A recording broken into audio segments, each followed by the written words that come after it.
Cerita dimulai dengan menampilkan seorang necromancer yang sedang bertempur dengan pahlawan. Dia mengeluarkan banyak summonnya. Di sisi lain, seorang pahlawan yang bertempur dengan necromancer tersebut, dia mencoba menghentikannya untuk menghancurkan benua dengan bentrokan yang sangat besar. Di sini kita diperlihatkan dengan seorang pria yang duduk sambil meminum minumannya. Pria itu bilang kalau pertarungan kedua orang tadi hanyalah sebuah permainan. Dan dia adalah orang yang menonton mereka.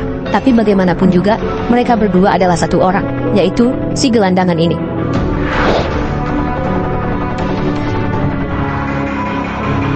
Keesokan paginya, seorang petugas datang untuk mengunjungi protagonis, Han Sung Hyun, mengumumkan bahwa dia dari Departemen Investigasi Khusus Biro Manajemen Kemampuan. Han Sung, yang terlihat seolah-olah tidak melihat sinar matahari selama berminggu-minggu, memberikan tatapan ragu kepada penyelidik tersebut. Penyidik itu mengkonfirmasi identitas Han Sung dan memberitahunya bahwa dia harus melapor ke biro jika dia terbangun dengan kemampuan apapun. Setelah itu, penyelidik pergi, dan Han Sung mengungkapkan bahwa dia telah bertemu dengan orang luar setelah setengah tahun, yang berarti dia tidak perlu membuka pintu depannya selama 6 bulan ke depan. Dia memberikan tatapan kesal, menyadari bahwa makanan ringan di kulkas sudah kedaluarsa karena dia tidak belanja atau keluar selama 2 tahun. Han Sung mengakui bahwa orang-orang mungkin akan menganggapnya menyedihkan atau lemah, namun dia percaya bahwa dia hanyalah korban dari dunia terkutuk ini. Saat itu, berita mendadak muncul di TV, melaporkan kebakaran di kompleks perbelanjaan yang disebabkan oleh seseorang yang terbangun. Terbangun adalah istilah untuk orang-orang yang tiba-tiba mewarisi kekuatan misterius yang dikenal sebagai kemampuan. Begitu seseorang terbangun, mereka akan dipindahkan secara paksa ke dunia lain dalam waktu 24 jam. Namun, jika mereka memenuhi syarat tertentu, mereka bisa kembali ke bumi, meskipun hanya sedikit yang berhasil bertahan dan kembali, seperti pria yang terbangun dan membakar kompleks tersebut. Banyak yang terbangun melakukan kejahatan sebelum dipindahkan ke dunia lain. 2 tahun lalu, dalam insiden serupa, Han Sung kehilangan kakinya sebagai korban. Meskipun begitu, dia tidak menyerah dan mencoba segalanya untuk menyembuhkan kakinya, namun setiap usaha sia-sia dan Han Sung akhirnya menyerah. Tidak ingin berjuang keras ketika tidak ada hasil. Sekarang, Han Sung sangat ketakutan sampai-sampai dia nggak berani keluar dari pintunya. Bertanya-tanya apakah segalanya akan berbeda kalau dia lebih berani. Seandainya saja dia bisa mengumpulkan kekuatan untuk meninggalkan kamarnya dan pergi kemanapun. Tiba-tiba, muncul antarmuka sistem di depan Han Sung, membuatnya terkejut saat dia mulai terbangun dengan kemampuan unik. Melihat dirinya sendiri yang akan terbangun, Han Sung benar-benar bingung. Kemampuan unik yang dia bangunkan adalah avatar, dan sekarang setelah dia terbangun, hitungan mundur untuk dipindahkan ke dunia lain dimulai. Tinggal 24 jam lagi. Han Sung masih terkejut, bertanya-tanya kenapa dia terbangun tiba-tiba tanpa peringatan. Peringatan sistem memberitahu Han Sung bahwa jika dia tidak masuk ke zona transfer dalam batas waktu, dia akan terpaksa dipindahkan. Dalam kepanikan, dia berusaha menyiapkan diri, berteriak frustasi, dan mengacak-acak laci, mengingat bahwa sekali dipindahkan, biasanya butuh waktu setahun untuk kembali ke bumi, dengan waktu bergerak 10 kali lebih lambat di dunia lain. Ini berarti, Han Sung harus bertahan di dunia itu, setidaknya selama 10 tahun, sesuatu yang dia tidak yakin bisa dia lakukan. Dengan hanya tersisa 3 menit sebelum transfer, Han Sung sudah berpakaian rapi, dan siap untuk perjalanan, jantungnya berdebar-debar, penuh antisipasi. Dengan cemas, dia menggerakkan kakinya menuju zona transfer, tapi cepat-cepat menariknya kembali, tertekan oleh kecemasan, karena dia bahkan belum pernah keluar selama bertahun-tahun. Selain itu, tanpa kekuatan atau kemampuan apapun, dia tahu peluangnya untuk bertahan hidup di dunia lain sangat tipis, yang membuatnya semakin takut. Tiba-tiba, dia ingat sesuatu, dia sekarang punya kekuatan, kan? Bukankah dia baru saja terbangun? Bertekad untuk mencari tahu apa kemampuannya, Han Sung berteriak memerintahkan kemampuannya yang avatar untuk aktif. Saat itu juga, salinan dirinya muncul di depannya. Melihat dirinya berdiri di sana, Han Sung terkejut. Dia merasakan nyeri tajam di matanya, dan tiba-tiba dia bisa melihat 2 versi dari wajahnya sendiri. Menyadari sesuatu, Han Sung membelakangi klonnya, dan mereka berdiri punggung ke punggung. Sekarang dia memastikan bahwa dia benar-benar berbagi penglihatan dengan avatar. Dia mulai merasa pusing, menyadari bahwa menggerakkan 2 tubuh secara terpisah, sambil mengendalikan keduanya, sekaligus sangat sulit. Mungkin aja itu nggak mungkin. Tiba-tiba sistem mengeluarkan peringatan bahwa hanya ada 1 menit tersisa sampai transfer. Han Sung merasa kemampuan ini nggak ada gunanya, dan karena dia udah merasa nggak berguna sebelumnya, ini cuma bikin dia merasa lebih putus asa. Dia bertanya-tanya apakah ada orang lain yang bisa pergi menggantikan dia ke dunia lain. Sambil menatap avatarnya, Han Sung dapat ide, memang ada orang lain yang bisa menggantikan dia. Jadi, Hansung menginstruksikan avatarnya untuk melangkah ke zona transfer, dan sistem memulai transfer. Hansung menutup matanya, berdoa agar rencananya berhasil. Secara ajaib, rencana itu berhasil, dan sistem mengumumkan bahwa transfer telah dimulai. Hansung terkejut, tidak percaya bahwa itu benar-benar berhasil. Zona transfer mengenali avatar sebagai Hansung yang asli. Beberapa saat kemudian, avatar berhasil dipindahkan ke dimensi luar. Sesampainya di dunia lain, avatar mendapati dirinya berdiri di hutan lebat, terlihat agak bingung. Avatar mulai memeriksa tangannya dan sekelilingnya, namun Hansung segera menyadari bahwa avatar itu adalah dirinya di dunia lain, membuatnya terkejut. Sistem memberitahu Hansung bahwa dia bisa kembali ke bumi menggunakan opsi kembali di toko karma, di mana karma bisa dikumpulkan. Namun karma Hansung saat ini adalah 0. Tiba-tiba, Hansung merasakan sakit tajam di matanya dan menyadari bahwa dia melihat dua lokasi sekaligus, mengonfirmasi bahwa dia tidak secara fisik berada di dunia lain, tetapi berbagi penglihatan dengan avatarnya. Penglihatan ganda ini membuatnya frustasi, dan dia berteriak sebelum membatalkan pemanggilan. Setelah itu, Hansung mendapati dirinya kembali di kamarnya dengan penglihatan ganda yang menghilang. Merasa mual, dia bergegas ke kamar mandi dan muntah ke toilet. Meskipun semuanya, Hansung merasa lega bisa menghindari krisis transfer dan mengangkat tangannya untuk memanggil kembali avatar. Avatar muncul tepat di depannya lagi, dan dia menyadari bahwa dia mungkin dalam masalah serius. Menatap avatar, Hansung bertanya-tanya apa yang bisa dia lakukan dengan kemampuan yang tampaknya tidak berguna ini ke depannya. Sistem mengucapkan selamat kepada Hansung, karena berhasil kembali ke bumi tanpa menggunakan toko karma.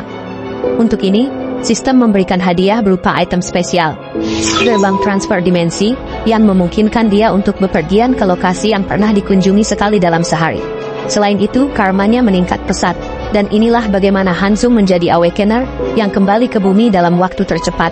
Saat ini, total karma yang didapat adalah 1,9 juta. Ini berarti, hanya untuk memanggil avatar, dia mendapatkan poin setara 10 tahun sekaligus.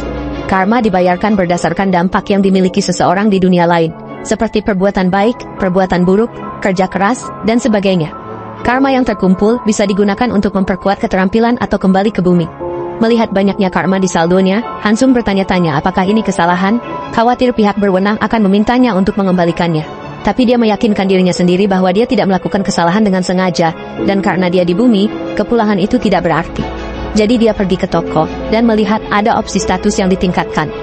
Saat mengklik opsi ini, muncul opsi lain, yaitu kekuatan pemulihan yang ditingkatkan dengan biaya 10.000 karma. Penasaran dengan apa itu, Hansung juga mengkliknya, dan tiba-tiba merasakan sensasi aneh di kakinya. Dia menyadari bahwa cedera kakinya sedang pulih. 2 tahun lalu, ketika Hansung cedera, itu sangat mempengaruhi hidupnya. Bahkan dia sempat berpisah dengan keluarganya. Cedera itu adalah bekas luka yang mengurungnya di dalam kamar. Dan sekarang semuanya akan berubah, karena sistem memberitahunya bahwa kekuatannya telah melampaui level standar. Karena itu, Hansung mendapatkan keterampilan baru, Super Recovery. Malam itu, Hansung memanfaatkan sepenuhnya kakinya yang sudah pulih, dan kini semakin kuat untuk berolahraga, sesuatu yang tidak bisa dia lakukan sebelumnya. Kini lebih ceria, dia mencatat bahwa masih ada banyak karma yang tersisa. Jadi dia menjelajahi toko, dan melihat opsi keterampilan yang ditingkatkan, seharga 300.000 karma. Sedikit bersemangat, dia mengkliknya, menantikan apa yang bisa dia lakukan jika dia meningkatkan avatarnya. Setelah itu, dia memanggil avatar dan memeriksanya. Kali ini, avatar memuji Hansung, seolah-olah itu adalah orang yang berbeda, menyadari bahwa kesadarannya telah terbelah menjadi 2. Hansung merasakan lonjakan kebahagiaan, sekarang bisa bergerak bebas tanpa berbagi penglihatan dengan avatar. Selain itu, Hansung juga mendapatkan keterampilan baru, yaitu Mind Hub, yang memungkinkannya menyaring emosinya. Ini berarti dia tidak akan merasakan sakit dari perjalanan dimensi, dan juga tidak akan merasakan sakit jika avatarnya terluka. Ini juga berarti Hansung sekarang bisa menjelajahi dunia lain dari kenyamanan kamarnya. Dia sekarang bisa mengendalikan avatarnya, seolah-olah dia sedang bermain video game. Untuk membuatnya semakin absurd, Hansung sekarang punya 2 avatar, bukan 1. Sedikit bingung dengan ini, Hansung bertanya-tanya, apakah avatarnya akan terus bertambah seiring dia tumbuh. Bagaimanapun, dia memutuskan untuk memberi nama berbeda pada avatarnya dan mulai berpikir dalam-dalam untuk mencari nama. Dia melihat cangkir kopi dan mendapatkan ide untuk menamai avatar pertamanya Hans, yang memiliki sifat individu Mana Affinity. Avatar satunya dia beri nama Heinz, yang memiliki sifat individu Durability. Melihat Mana Affinity dan Durability, Hansung berpikir kedua. Avatarnya adalah tawaran yang biasa-biasa saja. Setelah semuanya beres, Hansung memutuskan untuk memulai misi utama dan mengirim Hans ke dunia lain. Sementara itu, Heinz mengambil kantong sampah yang sudah setahun dan pergi keluar untuk membuangnya. Ketika Hans terteleportasi, Heinz membuka pintu utama, menyebabkan cahaya matahari masuk ke dalam ruangan. Berbeda dari sebelumnya, Hansun sama sekali tidak merasa cemas, yang berarti keterampilan main hub bekerja dengan baik. Hansung kemudian mengalihkan pikirannya ke Hans, yang pasti sudah tiba di dunia lain. Setelah terteleportasi, Hans mendapati dirinya berdiri di tengah hutan, dan sudah malam di sana. Hans berharap tidak ada yang berbahaya, yang akan menghampirinya di hutan yang tampak damai ini, tapi dengan horor, seekor panter hitam dengan mata yang bersinar muncul tepat di depannya, membuatnya terkejut. Panter itu melompat ke arah Hans, dengan cakar besar, dan tajamnya. Hans menarik pedangnya, dan mengangkatnya tepat di depan wajahnya, sementara panter yang mengincar tenggorokannya, menggigit keras pada pedang tersebut. Merasakan napas panter yang tidak sedap, Hans merasa jijik dan cepat-cepat mundur sedikit, lalu mengangkat pedangnya yang kini bersinar samar berkat injeksi mana. Dia kemudian mengayunkan pedangnya ke arah panter, menusuknya hingga mati seketika. Melihat pedangnya yang berlumuran darah, Hans berpikir bahwa dia masih lemah, dan menyadari bahwa jika dia bertemu monster yang lebih kuat, dia akan dalam masalah besar. Saat itu Hans melihat beberapa bangunan yang mirip rumah sedikit lebih jauh di sebelah kanan. Tampaknya itu adalah desa kecil yang terletak di tepi tebing. Begitu Hans tiba di desa, seorang lelaki tua botak bernama Malcolm, kepala desa, menyambutnya. Malcolm terlihat terkesan dengan Hans yang berhasil melewati hutan berbahaya ini di waktu yang larut. Sambil tertawa, Hans mengatakan bahwa dia penuh luka. Hans kemudian bertanya kepada Malcolm, apakah dia bisa menginap di desa ini semalam. Malcolm setuju, dan Hans merasa lega serta berterima kasih dengan tulus. Malcolm mengklaim bahwa dia belum pernah melihat orang seperti Hans sebelumnya, dan bertanya, apakah Hans berasal dari jauh. Hans menjawab bahwa dia tersesat setelah berkeliling. Malcolm senang melihat orang luar, menawarkan untuk membelikan Hans minuman di kedai desa. Malam itu, dia terbaring telentang di tempat tidur. Hans merenungkan ruangan kosong yang disediakan Malcolm, dan setuju bahwa penduduk desa sangat baik hati. Menguap keras, dia merasa sangat lelah, meskipun hari itu menyenangkan dan akhirnya tertidur, tidak menyadari ada seseorang yang berdiri di sudut ruangan mengawasinya. Sementara itu, di bumi, Hansung mengangkat gelas merayakan kehidupan barunya setelah mandi dan makan ayam. Sambil berbalik, dia merasa sedikit bersalah terhadap Heinz, meskipun Heinz sedang berlatih untuk memanfaatkan keterampilan daya tahannya. Hansung masih ragu kapan dia akan mengirim Heinz pergi, sementara klon-klonnya bekerja keras.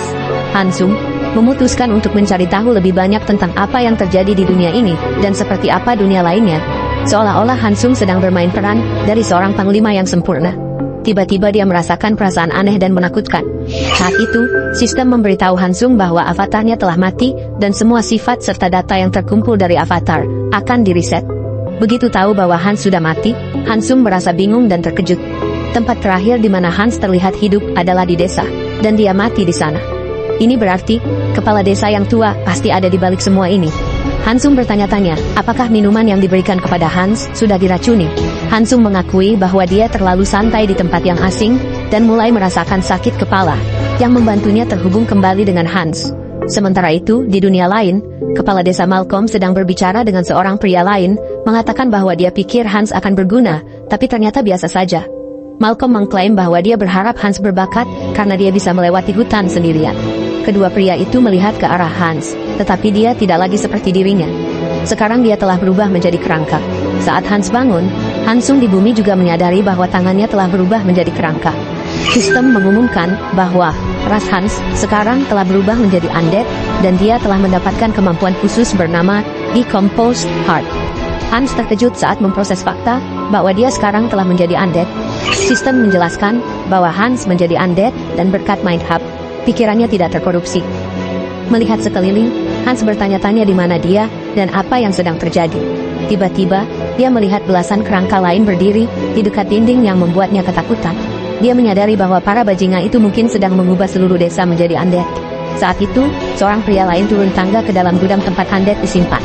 Hans mengenalinya sebagai orang yang sama dari kedai kemarin. Ketika pria itu memasuki gudang, dia merenung tentang seberapa lama dia harus terjebak di daerah gunung terpencil ini. Dia kemudian melihat Hans yang duduk di lantai, punggung bersandar di dinding.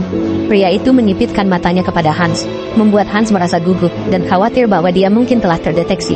Pria yang kesal itu bertanya, kenapa undead ini ada di tempat yang salah, dan menunjuk ke depan, menyuruh Hans untuk pindah ke sana.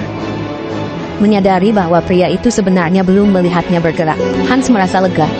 Tapi tiba-tiba, kakinya mulai bergerak sendiri, seolah-olah dikendalikan oleh pria itu.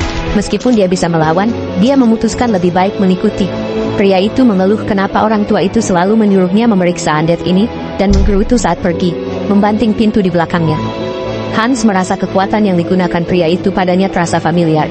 Hans yakin itu mirip dengan sifat mana affinity, dan mencoba mengerti cara kerjanya. Dia kemudian bertanya-tanya, apakah dia bisa menggunakan kekuatan yang sama untuk mengendalikan semua undead di ruang ini. Seminggu kemudian, di dalam ruangan gelap, Hans duduk bersila di atas beberapa kotak, melihat ke bawah pada undead lain yang duduk di bawahnya. Hans fokus, menatap dengan penuh perhatian pada undead itu, dan tiba-tiba matanya mulai bersinar dengan mana biru. Undead itu bangkit di depan Hans, dan melihat ini, dia merasakan kebahagiaan karena berhasil mengendalikan undead pertamanya. Tapi saat undead itu mulai menari, Hans berpikir dia melakukan pekerjaan yang canggung. Dia mencatat bahwa dia hanya bisa mengendalikan satu undead sekaligus, dan bertanya-tanya apakah itu batas untuk skeleton elit. Tiba-tiba terkejut oleh suara desisan, Hans melihat ke bawah dan melihat seekor tikus merayap di antara kakinya. Dengan refleks cepat, dia menangkap tikus itu di antara jari-jari tulangnya, memegangnya dari ekornya. Dia mengenali bahwa ini adalah tikus yang sudah mengganggunya selama seminggu. Hans kesulitan menangkap tikus itu karena kecil dan cepat, tapi tiba-tiba dia mendapatkan ide. Mengangkat tangan satunya, Hans menggunakan sifat mana affinity, memutuskan untuk mengendalikan tikus itu. Tikus itu berteriak saat Hans mengalirkan mana ke dalamnya. Untuk sesaat, tikus itu tampak mati di tangan Hans dengan luka besar di dekat perutnya, tapi setelah beberapa saat, mata tikus itu mulai bersinar, dan ia kembali hidup. Melihat ini, Hans sangat senang karena rencananya berhasil. Dia kemudian memberi nama tikus itu Alfred, dan mengirimnya untuk memata-matai manusia, dan mendengarkan percakapan mereka. Mengikuti perintah Hans, tikus itu menyelinap di sekitar tempat itu, tanpa terdeteksi. Dari tadi yang memeriksa mayat hidup masih mengeluh, dan mencaci maki kakek yang memberinya tugas. Si pria mulai membuka pintu, dan Hans penasaran apa yang ada di dalamnya, memutuskan untuk mengikuti pria itu, begitu pintu terbuka. Aura menakutkan keluar dengan begitu kuatnya, sampai-sampai Hansung merasakan merinding. Hans dengan cepat menarik tikusnya kembali, merasakan bahwa itu terlalu berbahaya untuk mendekat. Beberapa menit kemudian, Alfred mendengar pria itu berbicara dengan orang lain tentang kapan proses pematangan akan berakhir.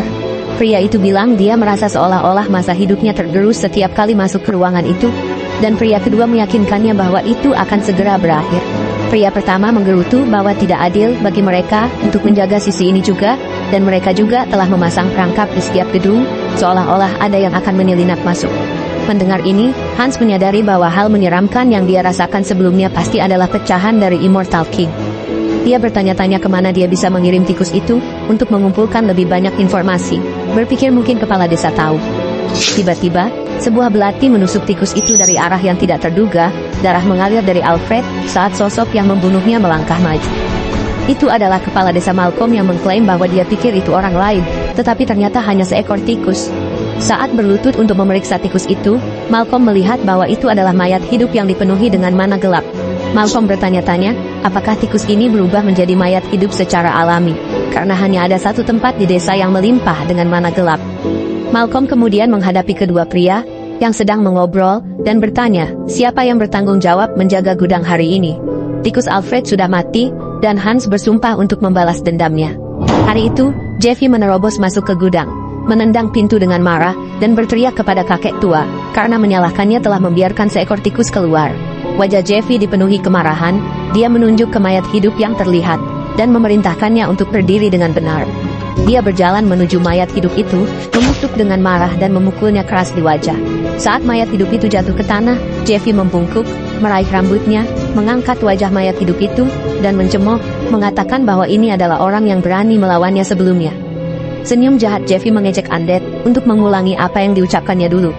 Tapi dia tertawa, karena tahu lidah makhluk itu sudah dicabut, jadi terasa kurang seru. Jeffy mendorong makhluk itu kembali ke tanah, dan melangkah beberapa langkah ke depan, mengenang betapa menyenangkannya saat dia memburu setiap orang di desa. Undead yang tergeletak di tanah mulai menggerakkan tangannya, sementara Jeffy mendekati seorang undead perempuan, yang dia bilang adalah istri undead yang ada di tanah. Tiba-tiba, undead itu bangkit dan melompat ke arah Jeffy dari belakang. Jeffy berteriak saat terjatuh ke tanah, memegang luka di lehernya tempat makhluk itu menggigitnya. Saat makhluk itu berjalan mendekat, Jeffy berusaha sekuat tenaga untuk memerintahkan agar berhenti dengan satu tangan menekan luka, sementara tangan lainnya siap menggunakan mantra. Tapi sebelum dia sempat mengucapkan kata-kata, makhluk lain meraih dia dari belakang, membuatnya terdiam dan tak bisa bergerak. Jeffy melihat dengan horor saat setiap undead di gudang itu mendekatinya, mengakhiri hidupnya.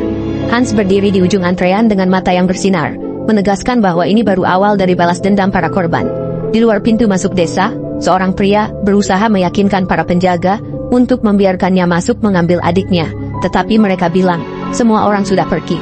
Pria itu bersikeras ingin bertemu kepala desa, sementara para penjaga menolak membiarkan orang luar masuk ke desa. Saat pria dan para penjaga berdebat, seseorang datang dan bertanya tentang keributan itu. Kepala desa Malcolm memperkenalkan dirinya kepada pria itu. Melihat kepala desa, pria itu menyapanya, dan kepala desa bertanya siapa dia.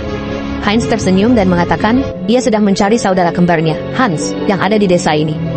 Memiliki dua tubuh sangat berguna dalam situasi seperti ini. Karena Hans berhasil masuk ke ruangan yang berisi Fragment of the Immortal King, sementara Heinz menjaga kepala desa tetap sibuk.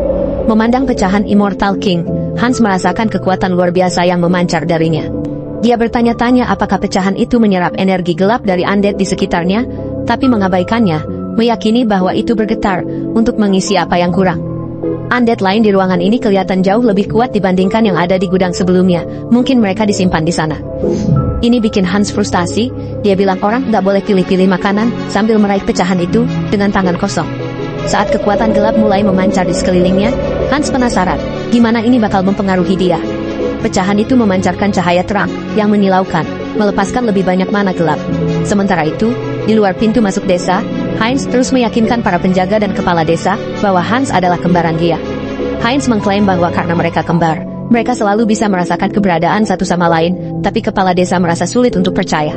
Tiba-tiba, kepala desa merasakan sesuatu dan berteriak bahwa ada yang salah dengan pecahan itu.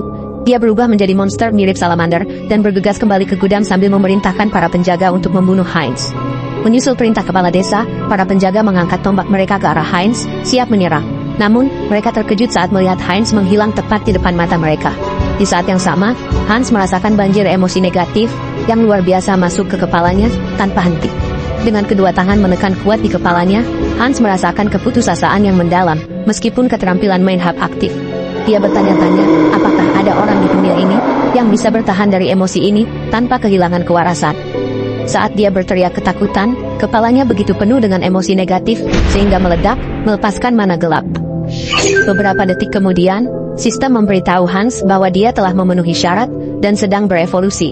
Sekarang, Hans telah berevolusi menjadi penyihir immortal dan peringkatnya meningkat berkat kekuatan pecahan Immortal King.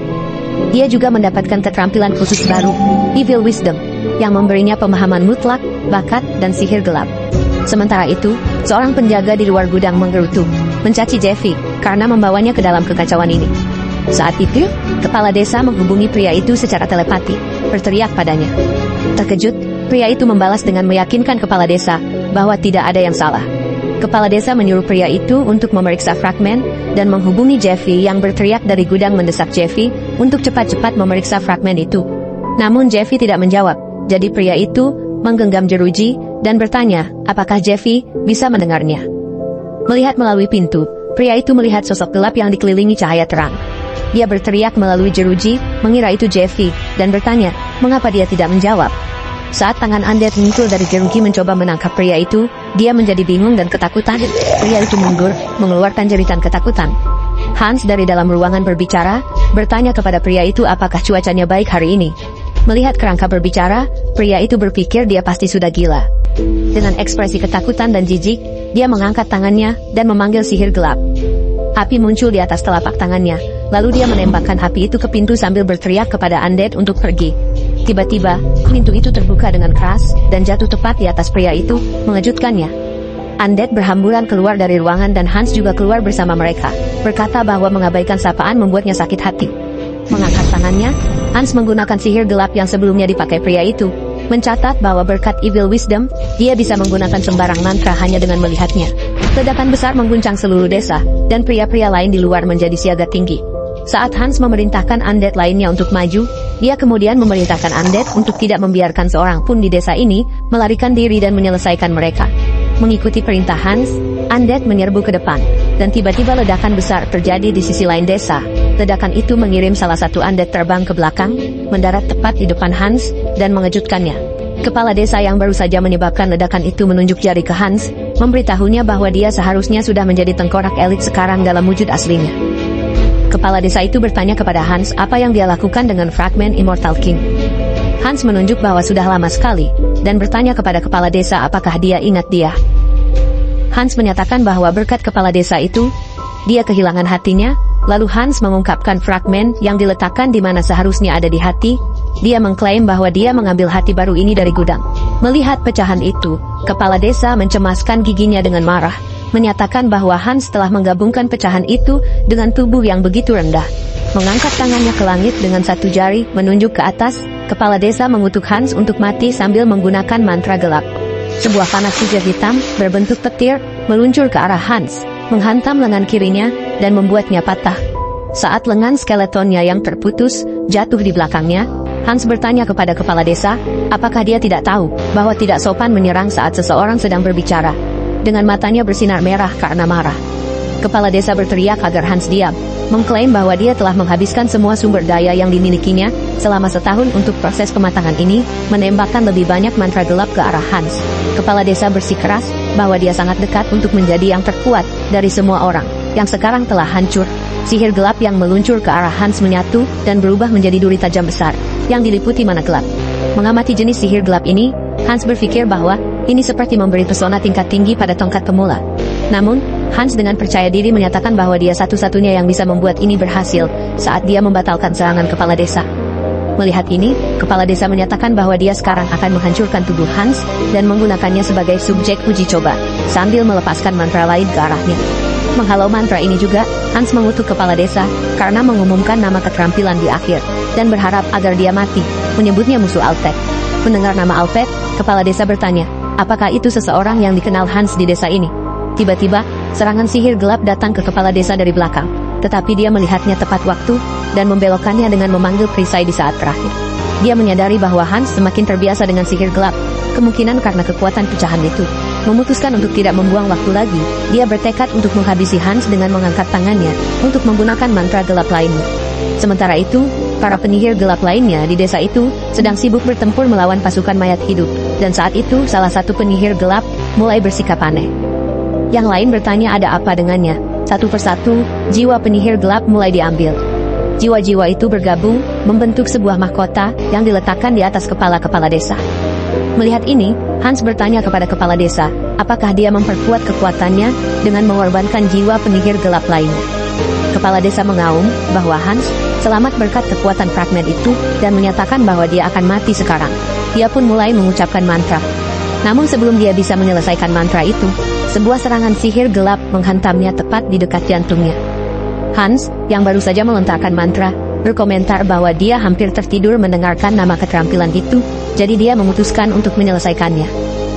Mendekat ke kepala desa, Hans berterima kasih padanya, karena telah mengajarinya sihir gelap dengan baik.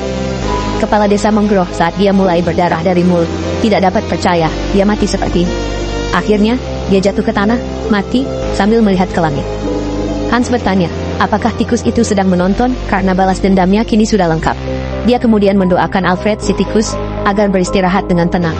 Sementara itu, sebuah istana besar terlihat damai di bawah cahaya bulan yang terang. Di dalam istana, di sebuah aula, seseorang sedang berlutut di depan patung besar, tampaknya sedang berdoa. Itu seorang wanita, dan dia menyatukan tangannya saat berdoa. Setelah beberapa saat, dia pergi menemui Uskup Martin dan memberitahunya bahwa dia sudah selesai berdoa. Dia adalah seorang saintes, namanya Riestar, dan dia bertanya kepada Uskup, apakah dia bisa pergi menghubungi yang lainnya. Riestar memberitahu Uskup bahwa dia telah mendeteksi tanda bangkitnya sang Immortal King dari barat, yang tampaknya mengejutkan Uskup itu. Dia berbalik dan setuju untuk segera mengadakan pertemuan sebelum pergi. Immortal King adalah orang yang pernah menenggelamkan benua dalam ketakutan ratusan tahun yang lalu. Tetapi kali ini Riestar sudah siap, dan dia tidak akan membiarkan hal seperti itu terjadi lagi. Melihat sisa-sisa pertempuran, Hans mencatat bahwa kerusakan yang terjadi cukup signifikan, karena hampir setiap makhluk mati telah dibasmi. Namun ini bukan masalah baginya karena dia adalah seorang necromaker, dan bisa mengisi kembali pasukannya, tidak peduli berapa banyak yang mati. Melihat lengan kirinya yang hilang, Hans memutuskan untuk mengurusnya dulu. Dia memindai kemana-mana mencoba mencari yang paling pas untuk lengannya. Untungnya, dia melihat apa yang dia cari dan mencabut lengan dari seorang prajurit undead, berpikir itu akan cocok. Dengan kemampuan pemulihan super, dia dengan mudah menyambungkan lengan itu kembali ke bahunya. Dengan lengannya yang sudah pulih, Hans memutuskan untuk mulai mengisi kembali pasukannya. Mengangkat kepalanya, dia mulai mengalirkan mana gelap dan mulai membangkitkan yang mati. Mana gelap yang dilepaskan oleh Hans menguasai mayat undead dan mengangkatnya dari tanah dengan tangannya yang masih terangkat. Hans terus mengarahkan mana gelap dari pecahan Immortal King ke mayat undead itu. Dia mencapai langkah terakhir kebangkitan dan melepaskan lebih banyak mana gelap. Namun, alih-alih kembali hidup, tubuh undead itu hancur. Melihat ini, Hans merasa kecewa, menyadari triknya tidak berhasil. Namun setelah beberapa kali percobaan lagi, Hans akhirnya berhasil membangkitkan undead dan mulai menguasainya. Selanjutnya, dia menoleh ke mayat kepala desa yang tergeletak di belakangnya. Dia berencana mengubah kepala desa itu menjadi undead dengan jiwa. Jadi dia bisa mencoba mendapatkan informasi darinya. Saat melakukan kebangkitan, Hans menyadari bahwa kepala desa tua itu tidak memiliki jiwa.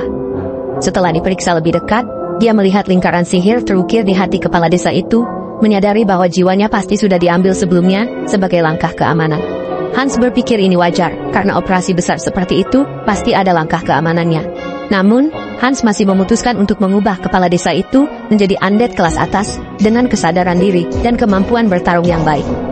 Mengangkat tangannya ke tubuh kepala desa, Hans mengalirkan mana gelap ke dalamnya, menyebabkan mayat itu terangkat dari tanah. Dia memastikan untuk mempertahankan pikiran dan ego kepala desa itu seperti sebelumnya saat masih hidup. Akhirnya, setelah dibangkitkan sebagai undead, kepala desa itu menyapa Hans dan meminta perintah. Hans senang melihat kepala desa undead itu berbicara dan memberinya nama sebelumnya, Malcolm, sambil memerintahkan agar dia mematuhi kata-katanya. Ketika Malcolm tidak merespons, Hans memberi tamparan. Dia memukul keras di kepala menyadari bahwa Malcolm tidak memiliki ingatan tentang masa lalunya. Hans memutuskan untuk mengganggu Malcolm dan membuatnya membayar atas kejahatan sebelumnya. Dia memanggil Malcolm yang dengan gugup menjawab namanya dipanggil. Hans menunjuk tongkat yang dipegang oleh Malcolm. Bilang itu terlihat bagus seperti itu. Hans mengambil tongkat dari Malcolm. Kemudian Hans melihat zombie yang menyerang Jeffy, tergeletak di antara tumpukan undead lainnya, mengangkat tangannya ke tumpukan itu. Hans berharap semua undead bisa istirahat dengan tenang saat dia membakar semua undead tersebut. Sementara itu, di bumi di kamarnya, Hansung terlihat sangat senang. Berseru bahwa makanan yang dia makan sangat lezat. Dia mengeluarkan ponselnya untuk memeriksa harga emas saat ini. Di dunia lain, Hans menemukan tempat yang penuh dengan emas. Jadi Hansung berencana untuk menjualnya. Mengangkat tangannya, dia memanggil Hans. Seketika Hans muncul di kamar tepat sebelum Hansung melepaskan aura kuat yang mengejutkannya. Melihat ekspresi di wajah Hans, Hansung mulai berkeringat ketakutan dan buru-buru membatalkan panggilan tersebut. Saat Hans menghilang, Hansung bernapas berat. Mengklaim dia pikir dia akan mati karena tekanan aura itu. Tidak tahu harus berbuat apa sekarang. Hansung berpikir dia harus memperkuat keterampilan uniknya terlebih dahulu. Jadi dia memanggil toko karma. Dia melihat bahwa dia telah mendapatkan lebih banyak karma, dan sekarang sekitar 700.000. Jadi dia mengklik perkuatan keterampilan unik, yang menghabiskan 300.000 karma. Sistem memberitahu Hansung bahwa seiring keterampilan uniknya tumbuh, jumlah avatar yang bisa dia miliki akan meningkat. Sistem juga memberitahunya bahwa kekuatan mentalnya telah melebihi standar. Memberinya keterampilan baru bernama Serenity, yang bisa melindunginya dari serangan mental. Dengan keterampilan baru ini, Hansung memanggil Hans kembali dan mulai mengumpulkan emas. Berbeda dari sebelumnya, dia tidak merasakan perbedaan saat berdiri di samping Hans. Hansung terkejut bahwa dia terus mendapatkan keterampilan baru begitu saja. Setelah mengumpulkan semua emas ke dalam tas, Hansung memutuskan untuk menjualnya. Sesampainya di toko perhiasan, dia meletakkan tas harta karun di depan penjual yang ternganga. Melihatnya punya banyak harta karun, penjual disuruh untuk menyetor semua uang ke rekeningnya. Hansung berbalik untuk meninggalkan toko. Dalam perjalanan keluar, dia mengklaim bahwa dia punya Hans yang tersembunyi di bayangannya menggunakan sihir gelap untuk keadaan darurat. Tidak hanya itu, Hansung juga sudah memasang topeng di Hans untuk siap memanggilnya jika diperlukan. Namun, karena tidak ada yang terjadi, dia mengira dia khawatir tanpa alasan. Tiba-tiba, toko perhiasan meledak, dan muncul monster besar seperti serigala, serta seorang pria bertopeng, yang merupakan pencuri, yang baru saja merampok toko perhiasan. Pria serigala itu berteriak bahwa mereka mendapatkan jackpot, dan dengan antusias mencatat bahwa mereka tidak pernah menyangka menemukan sebanyak itu emas. Sementara pria bertopeng meminta pria serigala untuk diam dan lari. Pria itu naik ke punggung pria serigala, dan pria serigala mulai melarikan diri. Hansung melihat pencuri itu dengan ngeri, saat suara seseorang meminta bantuan memenuhi udara.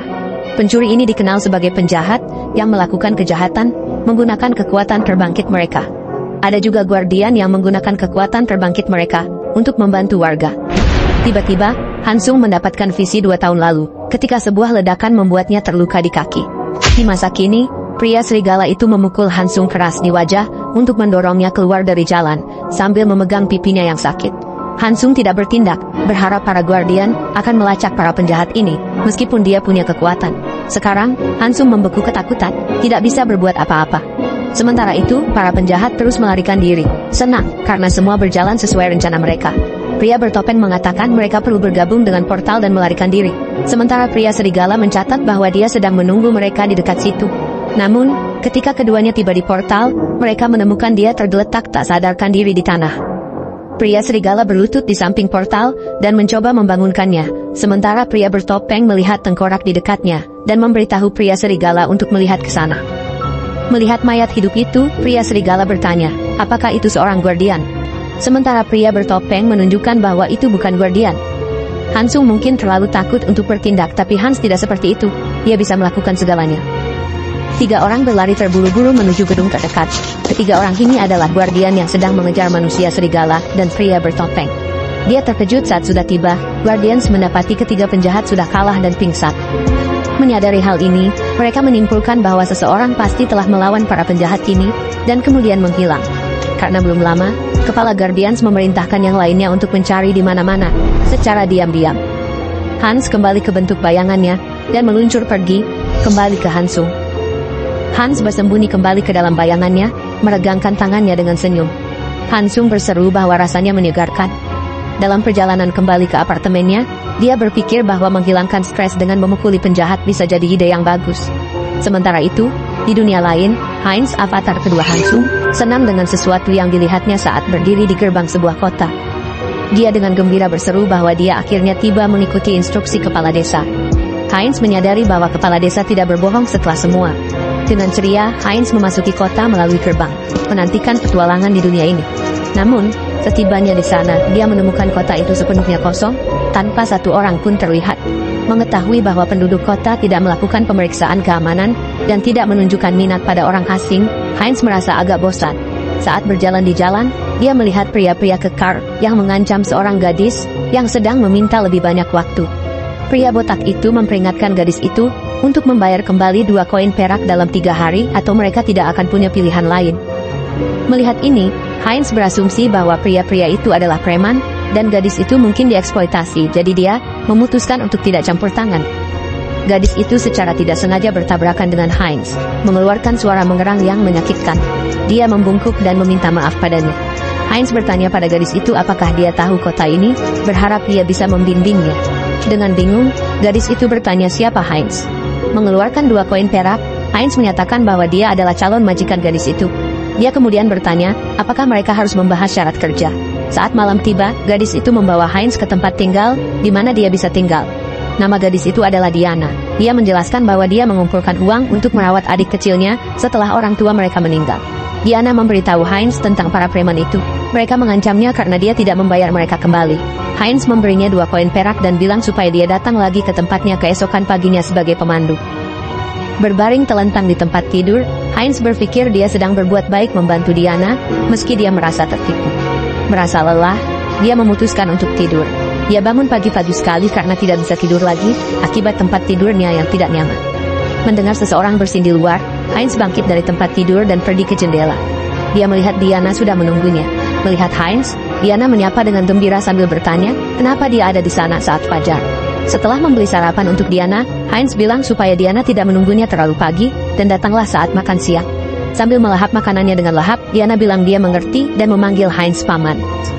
Dia menunjuk makanan yang tersisa di piring Heinz, bertanya apakah Heinz akan memakannya, dan Heinz bilang dia bisa makan jika dia lapar. Diana dengan senang hati mengambil roti dan memasukkannya ke dalam tasnya. Dari yang Heinz pelajari, kota ini bernama Azantu, sebuah kota kecil di bagian barat kerajaan Thalia. Meletakkan tangannya di dinding, Heinz memperhatikan bahwa meskipun kota ini terlihat seperti kota abad pertengahan biasa, ada simbol tertentu yang tertulis di seluruhnya. menganalisis simbol itu dengan seksama. Heinz menunjukkan bahwa itu bukan cat, dan Diana mengkonfirmasi itu adalah darah. Heinz yang sudah tahu berpura-pura tidak mengerti, dan bilang dia tidak tahu. Diana mengungkapkan bahwa Heinz makan sup dengan daging rusa kemarin, yang mengejutkannya, dan dia bertanya bagaimana dia tahu. Sambil menunjuk ke hidungnya, Diana bilang dia punya penciuman yang baik. Saat mereka melanjutkan tur, Heinz bertanya tentang simbol itu, dan Diana menjelaskan bahwa itu adalah lambang dari organisasi bernama Farkolak yang mengawasi jalan. Saat menjelaskan ini, Diana berhenti mendadak, membuat Heinz menabraknya. Heinz bertanya ada apa, dan Diana bilang dia bisa mencium sesuatu yang aneh. Heinz bertanya tentang bau itu, dan Diana dengan semangat bilang dia bisa mencium aroma roti yang baru dipanggang dan menyarankan Heinz untuk mencobanya. Heinz mengingatkan Diana bahwa dia baru saja makan beberapa saat lalu, tapi dia bersikeras bisa makan apa saja dari gang gelap. Di suatu tempat, ada aroma aneh yang tercium di kota. Aroma itu sepertinya berasal dari mayat di dalam sebuah rumah. Beberapa hari kemudian, Heinz sedang menunggu Diana, bersandar di dinding, dan mencatat bahwa dia tidak pernah terlambat sebelumnya. Saat itu, pria botak memanggil Heinz. Pria botak dan temannya berdiri di depan Heinz, mengklaim mereka perlu bicara. Heinz mengeluarkan segenggam koin perak dan menawarkannya kepada para preman. Bilang itu untuk mereka menjaga ketertiban umum, menyenangkan mereka sambil memperhatikan simbol yang dilihatnya di dinding yang ditato di leher pria botak. Heinz teringat peringatan Diana tentang tidak berkeliaran di gang belakang. Dia bertanya-tanya apa yang dilakukan para preman ini sampai membuat Diana begitu takut. Saat mereka pergi, pria berambut bertanya kepada pria botak kenapa mereka menangkap anak itu, dan pria botak menjawab dia tidak tahu dan hanya melakukan apa yang diperintahkan. Mendengar ini, Heinz bersiap-siap, bertanya-tanya apakah anak yang dimaksud adalah Diana. Dia kemudian berteriak memanggil para preman untuk berhenti, memutuskan untuk bertindak sekarang. Heinz bersiap menghadapi para preman, berpikir jika semuanya menjadi kacau, dia bisa membatalkan panggilan dan kembali ke bumi. Dia bilang kepada para preman bahwa dia penasaran tentang sesuatu. Namun saat itu juga Diana tiba dan memanggil Heinz. Sambil memecahkan ruas jari, pria botak bertanya kepada Heinz apa yang dia penasaran, melihat Diana aman. Heinz cepat-cepat mencari alasan, mengklaim dia penasaran apakah koin perak yang dia berikan cukup. Dengan kantongnya kosong setelah memberikan semua koinnya kepada para preman, Heinz marah dan bertanya kepada Diana kenapa dia terlambat, menyatakan dia tidak akan mendapatkan makanan hari ini. Dengan ketakutan di matanya, Diana bilang bahwa adik laki-lakinya hilang. Air mata mengalir di wajahnya. Dia menjelaskan bahwa adiknya baru saja sehat setelah makan makanan yang Heinz berikan, tapi sekarang dia tidak ada di mana-mana. Heinz bertanya-tanya, apakah anak kecil yang disebutkan para preman sebenarnya adalah adik Diana. Dia bertanya kepada Diana, apakah ada kemungkinan para preman itu telah menangkap adiknya, menyebutkan bahwa dia mendengar mereka berbicara tentang menculik seorang anak kecil. Mulai menangis keras, Diana, yang terkejut, ditegaskan oleh Heinz agar tidak khawatir dan berjanji akan membayar tebusan untuk membebaskan saudaranya. Sekarang dia menangis bahkan lebih keras. Diana merintih bahwa jika para pria itu mengambil saudaranya, mereka akan membunuhnya karena mereka menginginkan darah, bukan uang. Heinz yang terkejut bertanya mengapa mereka menginginkan darah, dan Diana mengungkapkan bahwa kota ini adalah tempat penyimpanan makanan untuk vampir. Berdiri di atap dan melihat ke bawah ke mayat-mayat yang tergeletak di tanah, seorang vampir bersukacita dengan bau darah yang ada di udara. Vampir itu bertanya-tanya apakah ada konflik internal karena pecahan Immortal King, yang mengklaim dia berencana untuk mengambilnya setelah matang. Dengan mengembangkan taringnya yang runcing, vampir itu mengatakan bahwa meskipun dia tidak tahu siapa yang memiliki pecahan itu, dia tahu kemana arahnya, dan menyatakan akan menangkap mereka segera. Heinz bertanya, apakah Diana benar-benar maksudnya vampir? Dan dia mengkonfirmasi mengungkapkan bahwa semua organisasi, termasuk Farkolak, dijalankan oleh vampir. Menghapus air mata yang mengalir di pipinya, Diana mengatakan bahwa siapapun yang berhasil melarikan diri dari kota ini akan berakhir mati. Masih menangis, Diana mengklaim bahwa dia dan saudaranya baik-baik saja, berusaha sebaik mungkin setiap hari. Duduk di lututnya, dia terisak bahwa pada akhirnya, dia dan saudaranya akan dimakan. Setelah mendengar semua ini, Heinz memegang kepala Diana dan berteriak padanya untuk cepat sadar. Dia memberitahunya bahwa jika apa yang dia katakan itu benar, maka mereka tidak punya banyak waktu, dan bertanya apakah dia tahu kemana saudaranya bisa dibawa. Tidak percaya dengan kata-kata Heinz, Diana bertanya apakah dia benar-benar akan membantunya. Dia mengingatkan Heinz bahwa tidak mungkin melawan vampir, tetapi Heinz tersenyum dan meyakinkan Diana untuk tidak khawatir. Dia memberitahu Diana bahwa dia adalah ahli dalam membuat orang jahat merasakan kesulitan. Malam itu di kedai, para preman dari sebelumnya sedang berjudi dan bermain kartu, di mana si preman mengatakan dia merampok seseorang di luar untuk mendapatkan uang sebanyak itu. Saat itu, Heinz menendang pintu kedai dan masuk. Para preman berbalik menghadapi Heinz. Sementara pria berbaju biru berdiri, mengenali Heinz. Tukang preman itu tertawa dan mengejeknya. Nanya apakah dia yang mereka rampok di luar, dan apakah dia datang lagi untuk berdonasi. Para preman terus memperolok Heinz. Nanya bagaimana dia bisa masuk, padahal ada penjaga di luar, tanpa tahu kalau Heinz sudah mengalahkan penjaga-penjaga itu. Heinz berbicara dengan nada serius, bilang ke para preman itu, untuk kasih tahu dia di mana anak yang disebutkan sebelumnya, dengan wajah marah. Salah satu preman dengan mengancam menunjuk Heinz, nanya apakah dia tahu dengan siapa dia berurusan, tanpa sadar kalau Heinz sedang menyimpan pisau di belakangnya. Tanpa peringatan, Heinz menyerang preman itu dengan pisau. Heinz bilang bahwa dia tahu betapa jahatnya para preman ini, orang-orang yang mengganggu keluarga lain demi uang. Dia berteriak memanggil para preman itu sampan. Dengan satu preman jatuh, masih ada dua preman di dalam yang harus dihadapi Heinz sekarang. Kedua preman itu melihat rekannya dibunuh dan langsung mengeluarkan senjata mereka. Nanya Heinz mau ngapain. Dengan daya tahan dan kemampuan pemulihan super, Heinz percaya diri bisa mengatasinya dan langsung menyerang para preman yang tersisa. Dia melayangkan pisau ke preman botak yang berhasil menghindar. Sementara preman lainnya memanfaatkan kesempatan dan menyerang Heinz dengan dagunya sendiri. Tapi dagunya tidak menembus kulit Heinz dan cuma mengoyak jaketnya, bikin preman itu bingung. Heinz cepat-cepat melawan balik dan membunuh preman itu juga. Begitu preman itu jatuh ke tanah, Heinz menunjukkan bahwa dia memakai rompi anti tusuk. Si botak mengangkat kapaknya, siap menyerang Heinz dari belakang, tapi Heinz terlalu cepat. Dia berbalik dan memanggil penghalang sihir yang memantulkan serangan botak itu. Si botak terkejut melihat Heinz bisa menggunakan sihir juga, dan sebelum dia bisa nanya bagaimana Heinz punya alat sihir, dia juga terbunuh. Heinz merasa lega, karena dia membawa beberapa alat sihir yang berguna saat ini. Sekarang dengan semua preman mati, Heinz menghela napas lega, senang semuanya sudah berakhir. Tapi belum selesai, karena setengah lusin preman lagi turun dari tangga setelah mendengar keributan.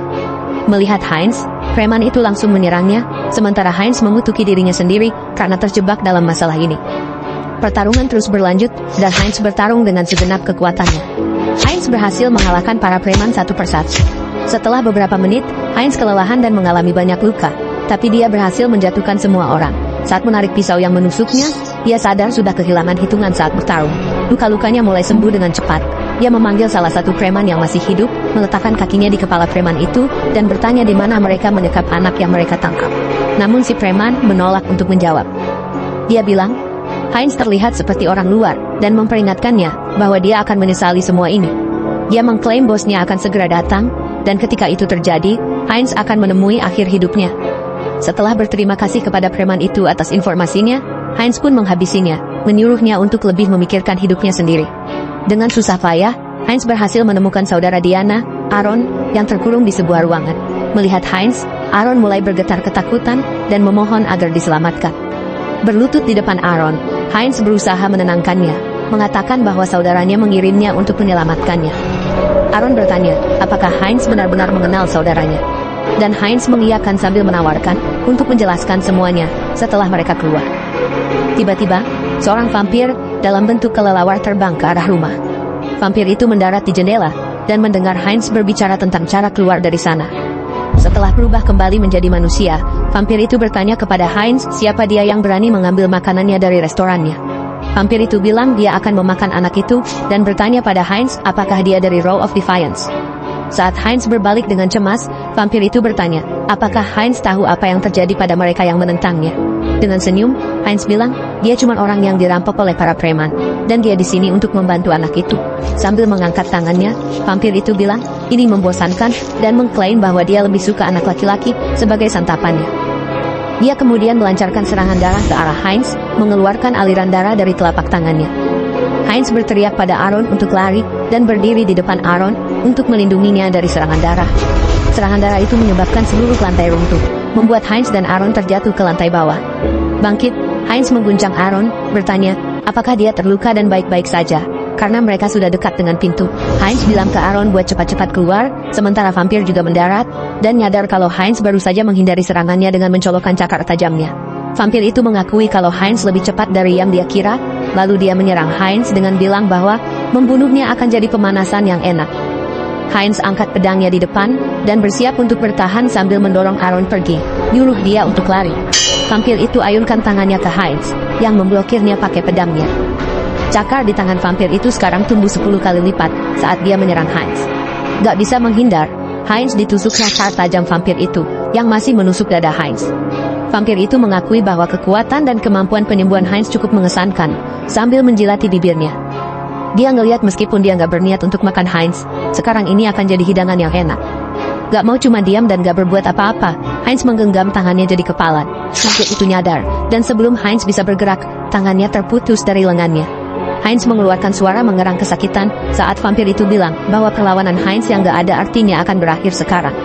Dengan membuka mulutnya dan memperlihatkan taringnya, vampir itu siap-siap untuk menghisap darah Heinz sebagai hukuman karena melawannya.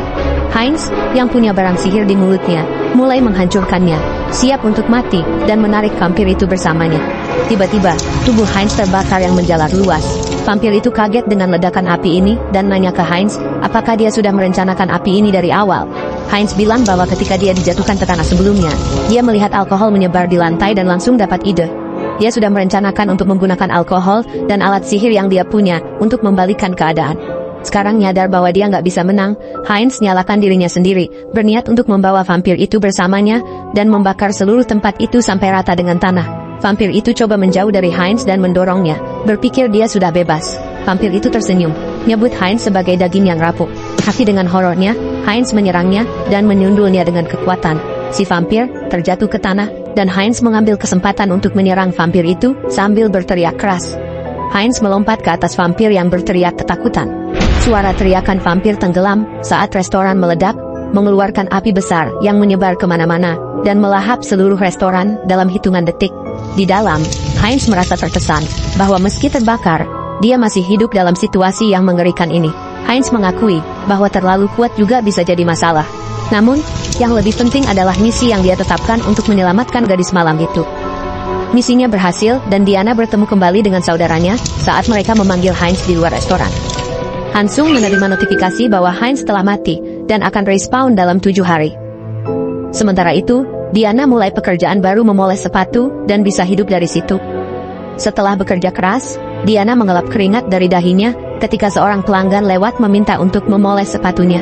Dengan ekspresi bahagia, Diana berbalik dan memberitahu pelanggan itu untuk duduk. Saat itu, matanya jatuh pada wajah pelanggan, dan dia menyadari itu adalah Heinz. Dia melompat dengan gembira ke pelukannya, dan memeluknya sambil mengelus kepala Diana. Heinz tersenyum kembali, meyakinkannya bahwa dia aman, dan bukan orang yang mudah jatuh. Namun, ini adalah kebohongan Hansung, karena Heinz sebenarnya telah mati dalam kebakaran. Dibutuhkan waktu seminggu untuk Heinz respawn, yang akan membuat Diana khawatir. Untuk mencegah hal itu, Hansung memutuskan untuk mengoperasikan karakter baru sampai Heinz respawn. Karakter baru ini juga bernama Heinz. Hansung kemudian mengirim avatar ini ke dunia sesegera mungkin, agar Diana tidak pernah tahu bahwa Heinz telah mati. Hansung yakin bahwa Diana akan percaya bahwa avatar baru ini benar-benar Heinz, karena esensi jiwa tetap sama seperti Heinz yang sebelumnya. Dengan wajah khawatir, Diana memberitahu Heinz bahwa dia tidak bisa tinggal di sini lagi karena vampir sedang mencarinya. Dengan senyum meyakinkan, Heinz meyakinkan Diana untuk tidak khawatir, mengklaim bahwa dia sudah menemukan jalan keluarnya. Segala sesuatu terjadi dengan Immortal King Hans di sisinya. Heinz merasa tidak takut pada vampir. Di sore harinya, Heinz berada di kamarnya, meninjau sistem, dan mencatat bahwa dia harus menunggu 10 hari untuk transmisi antar dimensi. Sambil fokus pada ini, seekor kelelawar, mungkin vampir lain, terbang ke arah jendela di belakangnya. Tiba-tiba, jendela terbuka dengan keras, dan vampir itu menangkap leher Heinz dari belakang, membuatnya terkejut, dan mendorong Heinz ke dinding. Vampir itu menuntut untuk tahu apakah dia yang melakukannya, masih menggenggam leher Heinz. Vampir itu menyatakan bahwa jejak yang mengarah padanya sangat jelas. Dengan senyum sinis, vampir itu bertanya, bagaimana seorang asing bisa tetap berada di bawah yurisdiksi vampir yang telah dibunuh. Tercekik dan tidak bisa mengumpulkan kekuatan, Heinz menyadari bahwa vampir ini terlalu kuat. Vampir itu memperhatikan bahwa dia tidak bisa merasakan aura sihir gelap, maupun mencium darah sanak saudaranya. Mendengar ini, Heinz bertanya apa maksud vampir itu, mengklaim bahwa dia tidak mengerti apa yang terjadi. Dengan senyum, vampir itu bertanya apakah Heinz benar-benar tidak memahami situasi ini, menggigit keras leher Heinz. Vampir itu menegaskan apakah dia benar-benar tidak mengerti sebelum melepaskan gigitan, menjilat bibirnya, dan menyatakan bahwa dia akan bertanya lagi pelan-pelan. Dia juga mengklaim bahwa Heinz tidak akan bisa berbohong lagi. Tiba-tiba, Heinz mulai berubah menjadi vampir setelah menerima gigitan itu. Vampir itu kemudian mencatat bahwa dia akan bertanya lagi pada Heinz. Heinz mendapatkan kemampuan khusus bernama garis keturunan yang lebih rendah, dan kemampuan sebelumnya, pemulihan super, berubah menjadi regenerasi. Vampir itu menunjukkan otoritas yang mirip dengan tekanan kuat, bertanya pada Heinz, apakah dia benar-benar tidak terkait dengan sumpah perlawanan. Heinz merasakan tubuhnya berteriak untuk tunduk kepada vampir yang lebih kuat, dan menegaskan bahwa dia hanya seorang pelancong. Namun, Heinz tersenyum, mengetahui bahwa dia bisa memilih untuk mengabaikan vampir itu, jika dia mau. Kemampuan Mind Hub berfungsi sebagai filter, menyaring naluri untuk tunduk dan darah Heinz. Vampir itu akhirnya mengonfirmasi bahwa Heinz bukan musuhnya, dan berbalik untuk pergi, menginstruksikan Heinz untuk mengikutinya. Heinz memutuskan untuk mengikuti vampir itu. Mengumpulkan informasi, vampir membawa Heinz ke salah satu cabang klan Farosla, di mana vampir-vampir lain membungkuk dan menyapanya sebagai Lord Wirak. Melihat Heinz mengikuti Wirak, vampir-vampir lain mulai berbisik bertanya-tanya apakah Heinz adalah darah rendah, baru bawahannya Wirak. Tiba-tiba, seorang vampir perempuan meraih lengan Heinz dari belakang, dengan gembira mengklaim bahwa darah rendah baru telah datang setelah sekian lama. Dia memperkenalkan dirinya sebagai Rosilika, dan menanyakan nama Heinz. Heinz memperkenalkan dirinya, dan Rosil menawarkan segelas minuman, mengklaim bahwa dia juga darah rendah seperti Heinz, sambil tersenyum lebar. Rosil memberitahu Heinz bahwa minuman itu adalah darah segar, yang baru diperas, dan mendorongnya untuk meminumnya. Tidak ingin menimbulkan kecurigaan, Heinz dengan tenang meminum darah tersebut. Begitu darah menyentuh bibirnya, dia merasakan hasrat darah yang kuat, meskipun Mind Hub menyaring tubuhnya. Oleh karena itu, dia memutuskan untuk memblokir rasa dan bau sebelum meminum darah itu. Setelah menghabiskan cangkirnya, Heinz menghapus mulutnya, dan berbohong bahwa darah itu enak. Rosil menggoda Heinz, mengatakan jika dia manusia, dia akan menghisapnya sampai kering, sambil tertawa guguk. Heinz bertanya apa arti darah rendah. Mendengar pertanyaan ini, Rosil bertanya, apakah Heinz tahu apapun tentang vampir? Dia kemudian menjelaskan bahwa darah rendah adalah seperti peringkat malam di antara manusia, sementara darah murni seperti Lord Wirak adalah bangsawan. Di sisi lain, pemimpin klan yang dikenal sebagai True Blood adalah raja, dan darah suci mereka mewakili semacam keyakinan. Heinz bertanya apa arti keyakinan, dan Rosil mencatat bahwa itu merujuk pada nenek moyang mereka, orang yang harus mereka patuhi sepenuhnya. Pada saat itu, Lord Wirak berjalan ke teras lantai 2, dan melihat ke bawah ke aula, menarik perhatian semua vampir yang berkumpul. Lord Wirak menyarankan agar mereka langsung ke pokok permasalahan. Dia memberitahu vampir-vampir yang hadir bahwa fragmen Immortal King yang dimiliki oleh Oath of Heaven Reversal telah hilang. Dia menjelaskan bahwa telah dikonfirmasi bahwa fragmen tersebut terakhir kali menuju ke kota sebelum menghilang tanpa jejak, menunjukkan bahwa fragmen itu mungkin sudah masuk ke kota. Mendengar tentang fragmen tersebut, Heinz terkejut sementara Rosil bertanya apakah dia tidak tahu tentang mereka. Dia memberitahu Heinz tentang sekelompok penyihir gelap di desa terdekat yang sedang mengolah fragmen Immortal King, dan Heinz terkejut mengetahui bahwa orang-orang itu adalah Oath of Heaven Reversal. Lord Wirak kemudian menugaskan semua vampir ke berbagai daerah untuk mencari dan melapor kembali setelah pertemuan selesai. Heinz dan Rosil memulai perjalanan mereka kembali. Dalam perjalanan, Rosil memegang payung di atas kepalanya untuk melindungi dirinya dari sinar matahari. Tanpa payung, Heinz menutupi kepalanya dengan kain sambil menjelaskan bahwa terpapar sinar matahari membuatnya merasa lemas. Rosil mencatat bahwa itu mengejutkan, fragmen-fragmen itu telah menghilang, dan bahwa memindahkan fragmen mereka ke sini adalah buang-buang usaha. Mendengar ini, Heinz bertanya kepada Rosil apa maksudnya dengan fragmen kita, mempertanyakan apakah ada lebih banyak fragmen Immortal King di kota ini. Rosil mengonfirmasi hal ini dan menjelaskan bahwa penyihir gelap mengatakan mereka akan menggabungkan fragmen yang telah diolah dengan yang sudah ada di kota. Menyadari hal ini, Heinz berpikir dia beruntung, mengira bahwa Lord Wirak pasti menjaga sisa-sisa fragmen di sini untuk memastikan teorinya benar. Dia melangkah di depan Rosil dan dengan sabar bertanya apakah dia tahu lokasi fragmen tersebut. Sambil tertawa, Rosil menjawab bahwa seseorang sepertinya tidak akan pernah tahu informasi seperti itu. Kemudian di hari yang sama, setelah mendengar Heinz penasaran tentang fragmen, Diana bilang dia mungkin tahu sesuatu. Heinz, yang bingung, bertanya apa yang dia tahu, dan Diana menjawab bahwa dia tahu di mana fragmen Immortal King berada. Mendengar ini, Heinz berteriak kaget, benar-benar bingung dan terkejut, tidak bisa mempercayainya. Heinz bertanya kepada Diana, apakah dia benar-benar tahu di mana fragmen Immortal King itu. Diana, yang duduk di sisi lain meja saat makan malam, mengonfirmasi bahwa dia tahu. Dia kemudian menjelaskan bahwa sekitar setahun yang lalu, dia pernah bekerja membersihkan makam.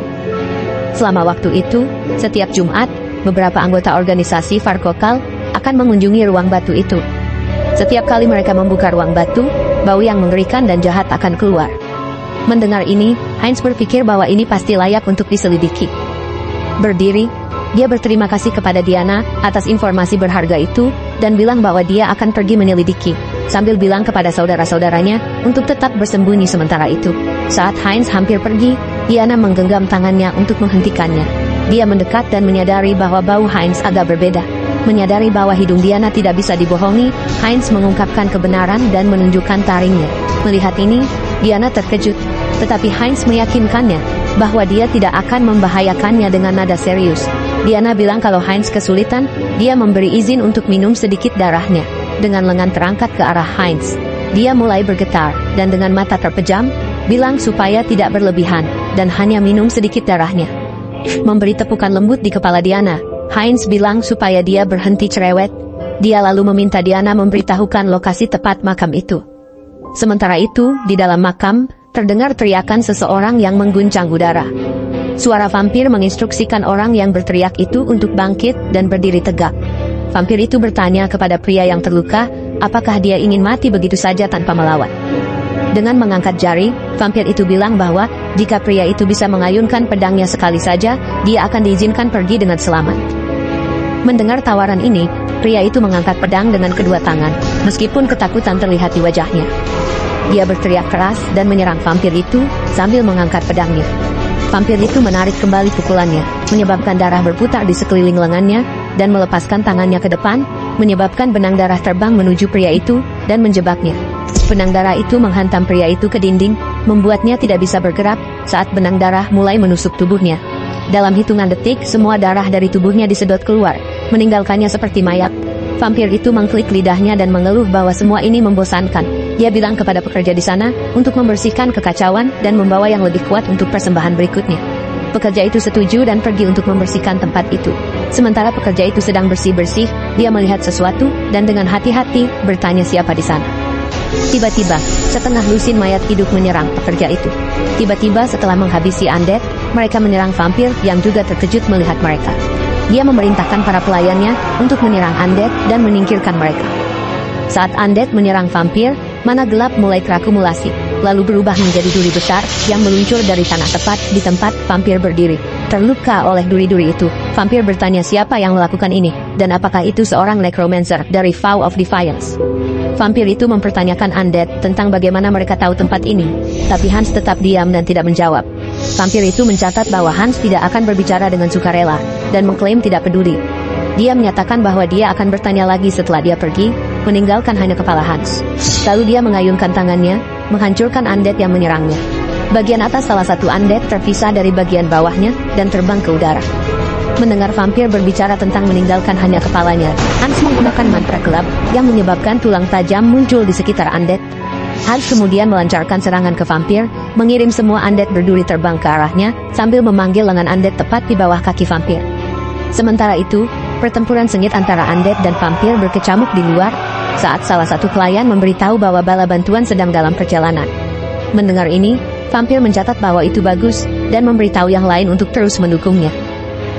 Tepat saat Heinz tiba di belakangnya, vampir terus memberi instruksi kepada para pelayannya untuk menunda waktu sampai bala bantuan tiba, tetapi tiba-tiba berhenti merasakan darah mengalir di wajahnya.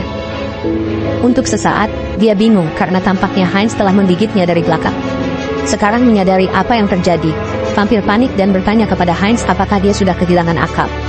Saat itu, mana gelap melilit tangan vampir, membuatnya tidak bisa menyerang. Saat dia mengenali sihir gelapnya, vampir menjadi ketakutan dan mulai berkeringat, berteriak meminta Hans dan Heinz berhenti saat darah mengalir dari wajahnya.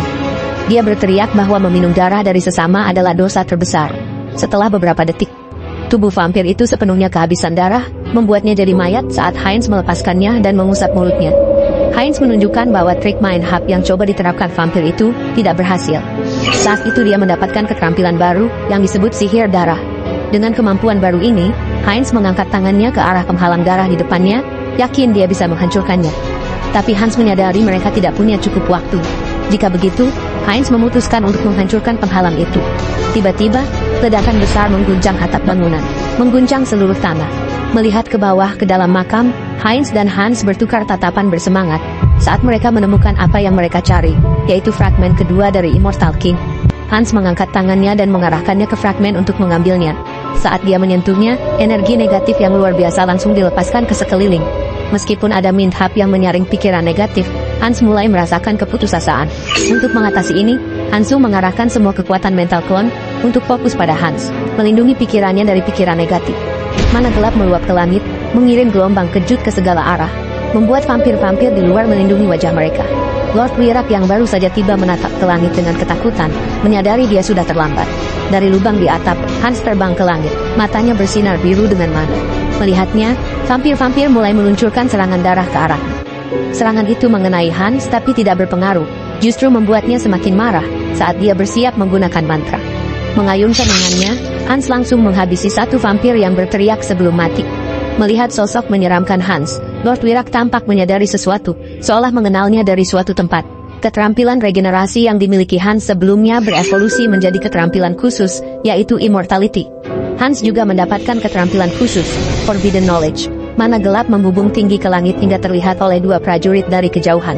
Prajurit yang berjalan kaki menunjuk dengan mendesak bahwa mana gelap itu meletus dekat kota Azantu. Tiba-tiba dia mulai batuk hebat saat mana gelap mencemari udara di sekitarnya. Kesatria berkuda yang terkejut melihat pemandangan itu, memutuskan untuk kembali ke katedral untuk melaporkan kepada Sang Saint. Sambil menatap langit, kesatria itu mengamati bahwa mana gelap yang terfragmentasi bukanlah kejadian biasa.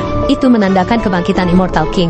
Sementara itu, Wirak menutupi wajahnya dengan satu tangan. Takjub bagaimana kekuatan mana meningkat berlipat ganda dalam hitungan detik. Hans, yang kini berubah menjadi makhluk jahat, turun ke tanah dengan kekuatan baru, termasuk kemampuan untuk bangkit kembali tanpa henti, dilengkapi dengan kebijaksanaan jahat dan pengetahuan terlarang. Hans sekarang menguasai sihir gelap tanpa tanding.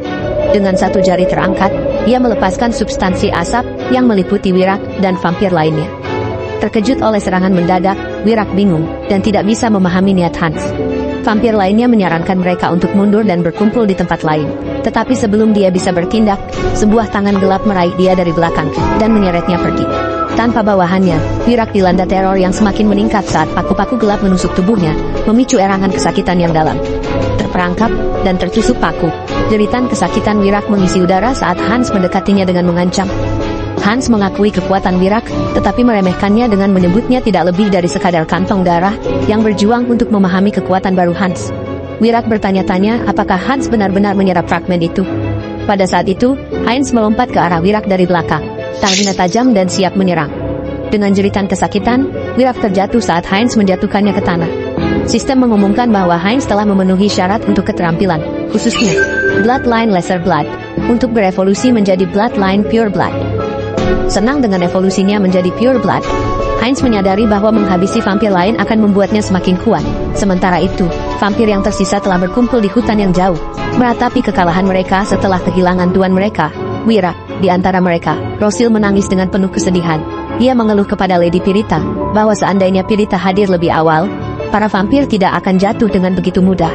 Lady Pirita memperhatikan energi gelap yang meluap-luap di udara dan mencatat kekuatan musuh mereka yang tak tertandingi. Saat fajar mendekat, Lady Pirita mendesak kelompok tersebut untuk mundur ke markas utama dan menunggu bala bantuan.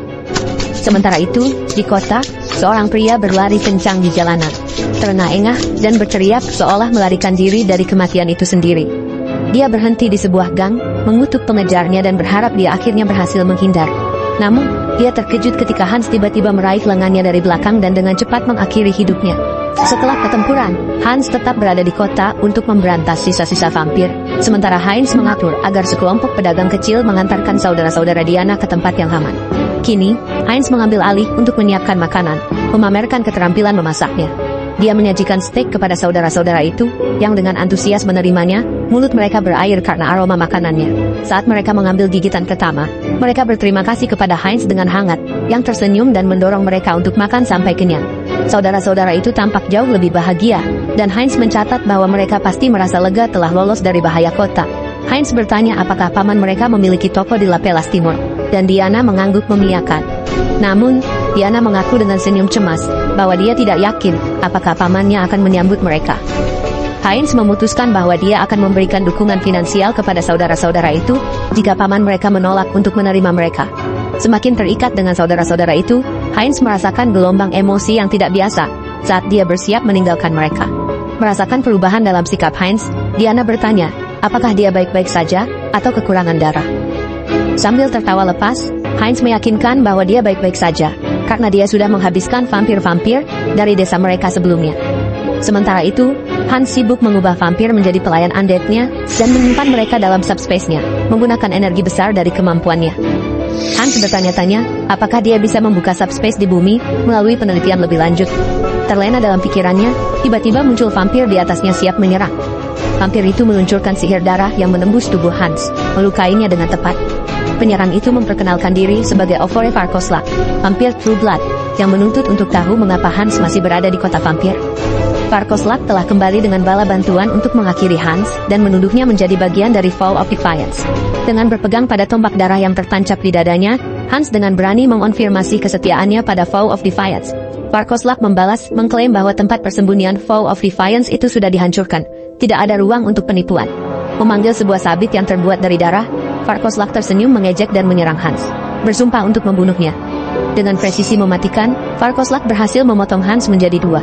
Keheranan melihat Hans langsung beregenerasi dengan kemampuan barunya, seolah tidak terjadi apa-apa. Mengakui kekuatan Farkoslak, Hans menyadari bahwa mengalahkan vampir True Blood tidak akan mudah. Mencoba mundur, Hans terjatuh ke dalam penghalang darah yang menjebaknya tanpa jalan keluar. Penyihir vampir telah menciptakan penghalang itu, memastikan Hans tidak bisa melarikan diri dari Farkoslak. Memuji kekuatan penghalang, Hans menyimpulkan bahwa ia bisa menghancurkannya, tapi butuh lebih banyak waktu untuk menguasai kekuatan barunya. Para penyihir melepas cakaran darah besar yang terbang menuju Hans, bertujuan untuk mengoyaknya. Menyadari posisi yang tidak menguntungkan, Hans memutuskan untuk mundur, tetapi bersumpah akan bertemu Farkoslak lagi di masa depan. Hansung membatalkan pemanggilan dan bersiap untuk mentransportasi Hans keluar dari dunia ini dengan ledakan sihir gelap. Hans menghilang dalam sekejap, meninggalkan Farkoslak, dan yang lainnya ternganga. Farkoslak menuntut untuk tahu bagaimana Hans bisa melarikan diri dari penghalang darah. Tiba-tiba, seorang pengintai vampir jatuh dari atas dengan anak panah tertancap di punggungnya. Farkoslak mengenali anak panah itu sebagai milik Paladin Suci. Pengintai lainnya menunjukkan bahwa Ordo Paladin dari kuil dewa telah mengepung makam. Menyadari dirinya telah kalah strategi, Farkoslak mengutuk dan mengepalkan tangannya. Sambil mengerutkan keningnya karena frustasi, Hans muncul kembali di kamar Hansung dan mendapat jempol untuk kelangsungan hidupnya. Hans dengan percaya diri menyatakan bahwa dia adalah wujud dari kematian, dengan nada yang penuh otoritas yang mengerikan. Mendengar kata-kata Hans, Hansung melompat ke tempat tidurnya, merasa malu dan cemas yang menyebar ke seluruh tubuhnya, sambil memegang kepalanya erat-erat. Hansung melemparkan tatapan malu, menyesali apa yang membuat Hans mengucapkan kata-kata seperti itu. Hans mengangkat kepalanya dengan bangga, dan tersenyum sinis, membanggakan dirinya telah mengalahkan sekelompok vampir jahat sendirian, untuk menyelamatkan seorang gadis yang tak berdaya di seluruh kota. Mendengar pernyataan itu, Hansung tersenyum, mengklaim bahwa tindakan heroik seperti itu membuatnya merasa seperti pahlawan. Dia berdiri dan meregangkan tangannya dengan malas, sementara Hansung bertanya-tanya, berapa banyak poin karma yang sudah dia kumpulkan. Dengan rasa ingin tahu yang tinggi, dia memanggil Topo Karma, tetapi reaksinya langsung berubah menjadi terkejut. Layar menunjukkan jumlah yang mengejutkan, 700.000 poin karma. Jumlah yang begitu tinggi, sehingga membuatnya mempertanyakan bagaimana dia bisa mendapatkannya. Ia berasumsi bahwa keributan yang dia buat di antara para penyihir gelap dan vampir, pasti telah meninggalkan efek yang signifikan. Senang dengan saldo yang luar biasa ini, Hansung memutuskan untuk menggunakan poin tersebut, untuk meningkatkan keterampilan uniknya. Setelah peningkatan, sistem memberitahu bahwa jumlah avatar yang bisa dia panggil telah meningkat. Selain itu, sistem mengungkapkan bahwa dia telah mendapatkan keterampilan baru, yang dikenal sebagai persona, yang sangat menarik perhatiannya. Dia belajar bahwa persona adalah kemampuan luar biasa, yang memungkinkan avatar bertindak sebagai wadah yang mampu menampung emosi seseorang. Sistem menjelaskan bahwa keterampilan uniknya berkembang, sesuai dengan kebutuhannya. Dan Hansung menyimpulkan bahwa itu pasti mengenali kebutuhannya akan persona. Mengenang perjalanannya dalam permainan, Hansung ingat bagaimana dia membangun koneksi dengan orang asing dan membantu orang lain mengalahkan musuh yang kuat. Sebelumnya, Hansung terkurung di kamarnya selama 2 tahun, dan dia menyadari bahwa memperlakukannya seperti permainan adalah apa yang mendorongnya maju.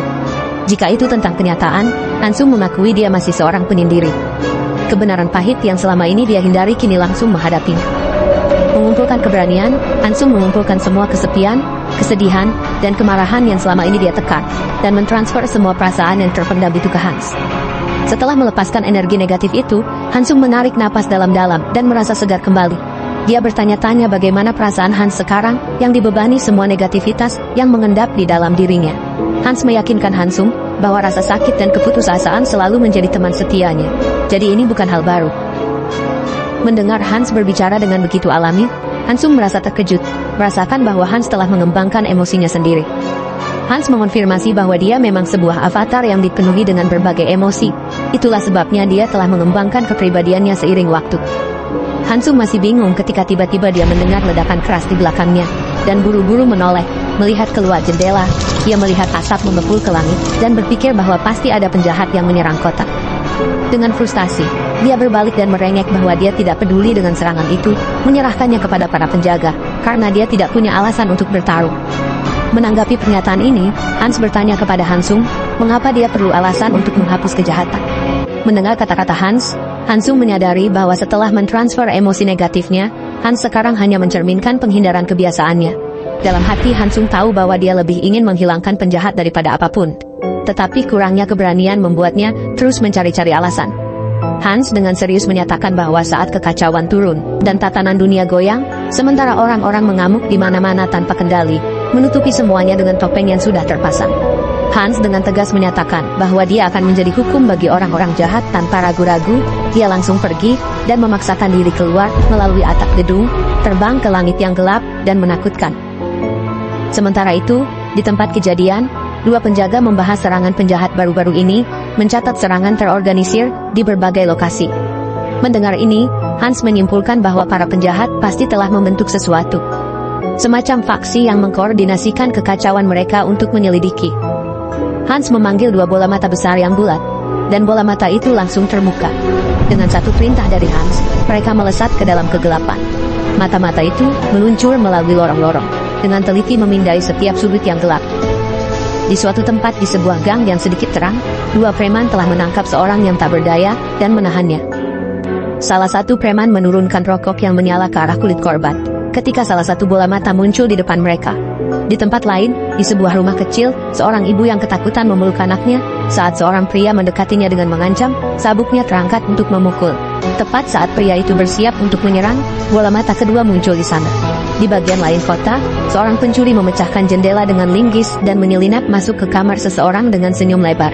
Pencuri itu mulai mengumpulkan barang berharga, sama sekali tidak menyadari mata yang ada di belakangnya. Hans, yang mengendalikan semua bola mata, dengan tegas menyatakan bahwa dia akan menghukum semua orang yang melakukan kesalahan. Saat muncul di belakang pencuri yang mengenakan topeng, Hans menangkapnya di tenggorokan dan menjatuhkannya ke dinding. Begitu juga, Hans muncul di belakang suami yang mabuk, mengunci lengannya di sekitar leher pria itu. Dia juga muncul di depan para penindas yang mencoba membakar korban mereka, dan dengan tegas menangkap tangan preman itu. Hans seperti ada di mana-mana, menghadapi ketiga pelanggar hukum secara bersamaan, menanamkan benih ketakutan dan kegelapan dalam benak mereka. Jeritan mereka yang mengerikan menggema di malam yang sunyi saat mereka terjebak dalam kengerian. Hans yang nyata menggenggam tinjunya, merasa semakin terbiasa dengan kekuatan besar yang kini dia miliki. Didorong oleh tujuan baru, dia memanggil puluhan bola mata tambahan di sekelilingnya, siap untuk melanjutkan perjuangannya. Dengan tangan terentang, Hans melepaskan kumpulan bola mata itu, mengirim mereka terbang ke arah kota untuk membersihkannya dari kejahatan. Hans menghabiskan malam membersihkan kota, mengalahkan para penjahat, dan menegakkan keadilan. Merasa sangat puas, dia menemukan mata kegelapan sangat membantu, tetapi juga segera menyadari keterbatasannya. Keterbatasannya adalah ketika bola mata terpapar cahaya, kekuatan mereka melemah dan akhirnya menghilang.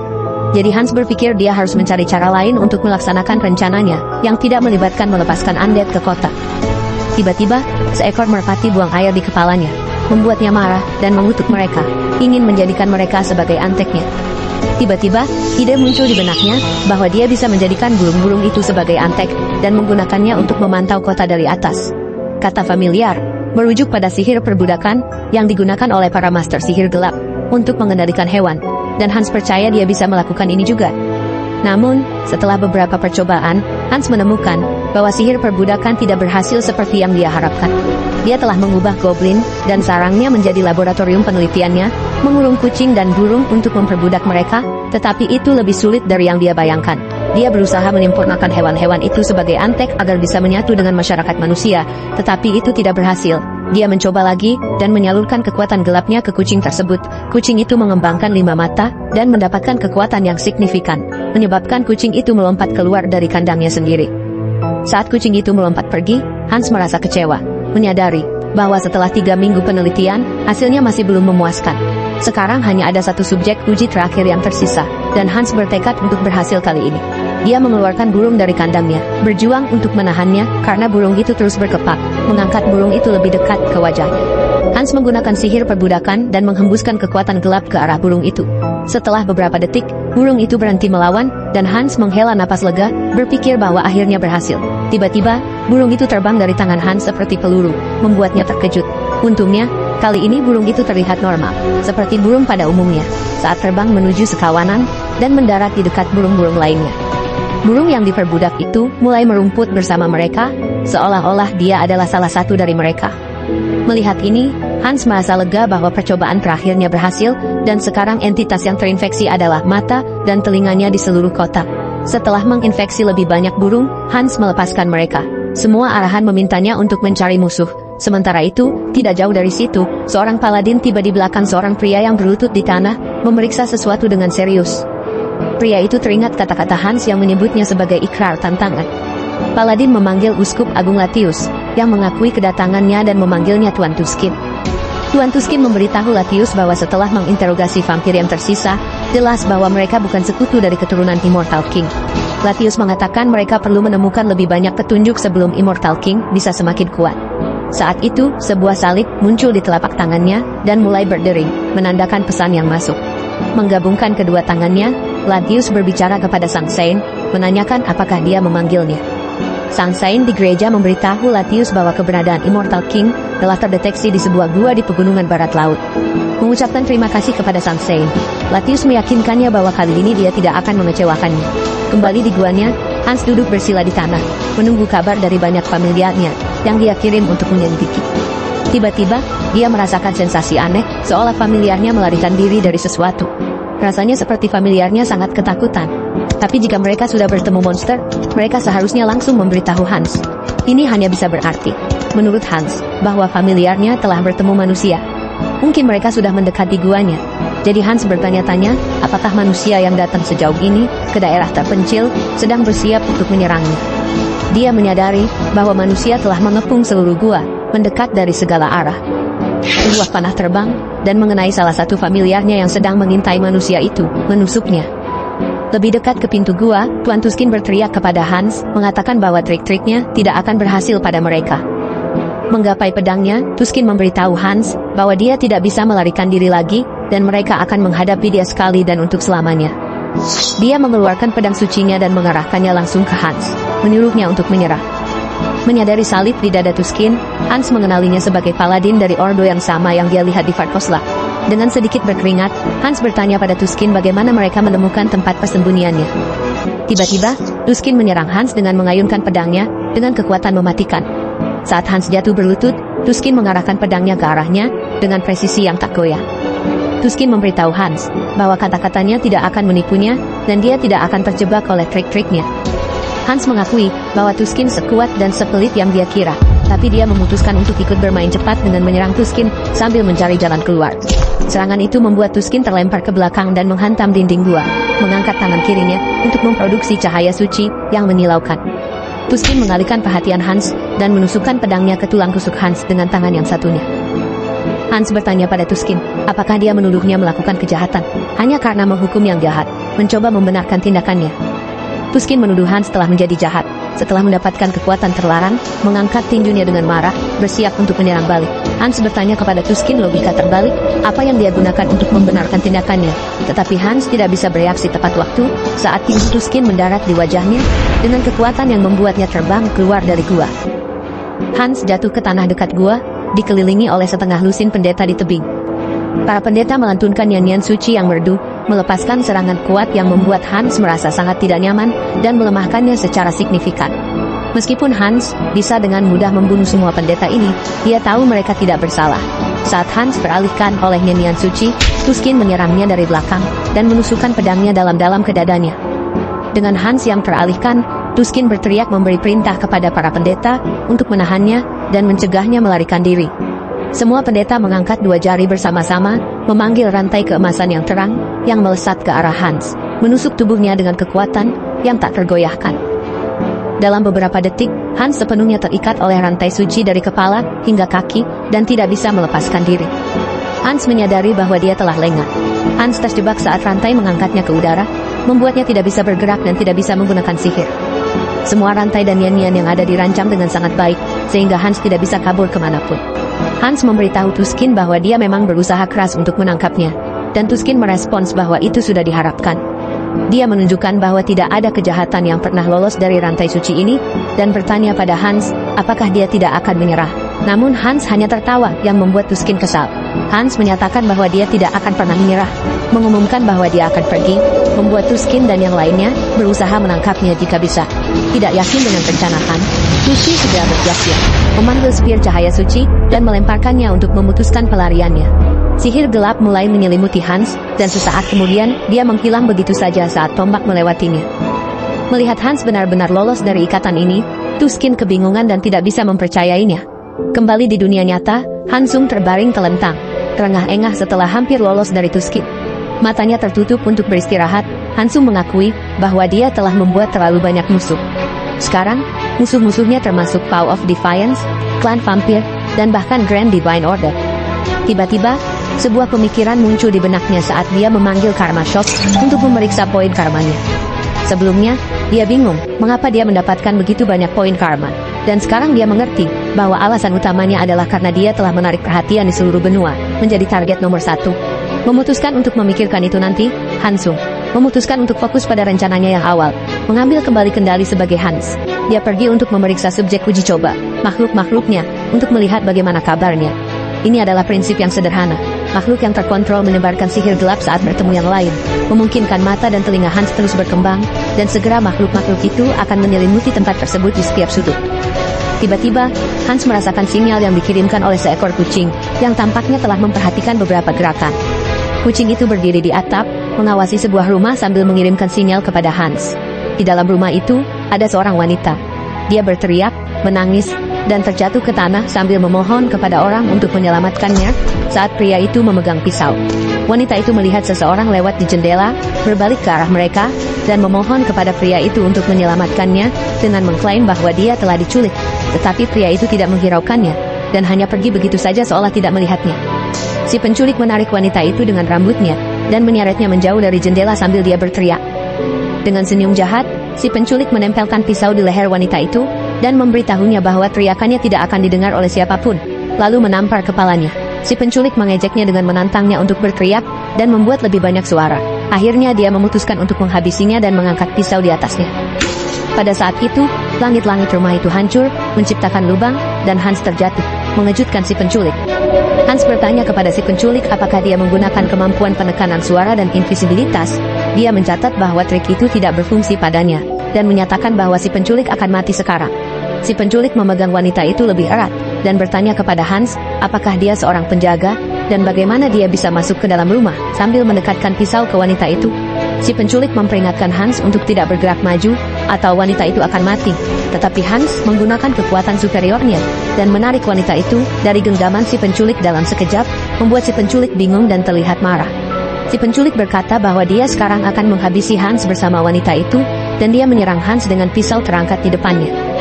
Tiba-tiba, sosok gelap dari benang-benang menjebak tangan si penculik, membuatnya tidak bisa bergerak sementara lebih banyak benang mana mengikat si penculik, sehingga dia tidak bisa bergerak.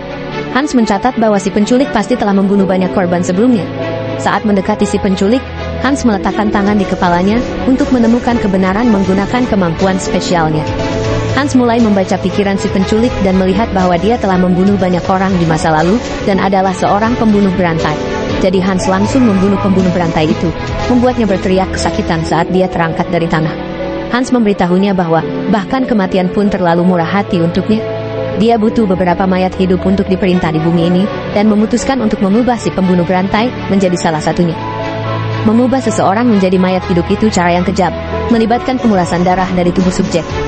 Setelah beberapa detik, si pembunuh berantai berhasil bertransformasi menjadi mayat hidup tingkat menengah. Untuk lebih jelasnya, Saat memanggil subspace, Hans menginstruksikan gas untuk memasukkan kepala ke dalamnya. Setelah itu, Hans berbalik ke wanita itu dan memutuskan untuk membersihkan tempat tersebut serta menghubungi 911 untuk memastikan dia aman. Beberapa menit kemudian, tempat itu dipenuhi oleh polisi dan wartawan. Di antara kerumunan, ada seorang pria bernama Park Han-chul, ketua tim penyelidikan kriminal. Seorang pria mendekati Han-chul dengan kamera, mengkonfirmasi rekaman dari lokasi kejadian, dan menjelaskan tentang si pembunuh berantai. Pria itu juga mengonfirmasi bahwa yang membunuh si pembunuh berantai adalah seorang returner, dan bilang bagus si pembunuh berantai sudah mati. Tapi Han-chul berpikir berbeda dan mencatat bahwa orang yang membunuh si pembunuh berantai juga sama berbahayanya karena melakukan eksekusi atas kehendaknya sendiri. Sementara semua penyelidikan berlangsung, Hans berdiri di atas gedung terdekat, melihat ke bawah ke lokasi kejadian. Dia memegang kucing, salah satu familiarnya, sambil mengelus dan menggaruk punggungnya. Di Asosiasi Returner Korea Selatan yang terletak di cabang Seoul Selatan, seorang wanita masuk ke sebuah ruangan meminta manajer cabang. Saat memasuki ruangan, wanita itu dengan kecewa melihat manajer cabang tidur nyenyak. Jadi dia menggoyang Yeon Jion. Manajer cabang membuat Jion terbangun dengan kaget, ngiler, dan matanya gelap karena kelelahan. Jion masih setengah tidur, bertanya ada apa, dan wanita itu melaporkan bahwa Biro Manajemen Kemampuan telah mengirim permintaan untuk kerjasama. Melihat laporan itu, Jion membaca tentang penangkapan 3 pencuri perhiasan, dan menyarankan bahwa ini mungkin terkait dengan pembunuhan terbaru. Pelaku di kedua kasus adalah pengguna sihir gelap yang mengenakan mantel panjang dan topeng. Jion meletakkan laporan itu di atas matanya untuk tidur, mencatat bahwa pria bertopeng itu mungkin berguna. Yang mengejutkan wanita itu yang menunjukkan bahwa dia adalah seorang pembunuh. Mendorong laporan, Jion berteriak bahwa meskipun dia seorang pembunuh, pria itu punya keterampilan dan bisa jadi anjing yang hebat kalau dikendalikan. Sambil bersandar di kursinya, Jion menghela napas memikirkan kemungkinan pria bertopeng itu bergabung sebagai penjaga. Wanita itu jadi kesal dan menyuruh Jion untuk berhenti menghindar dan kembali bekerja.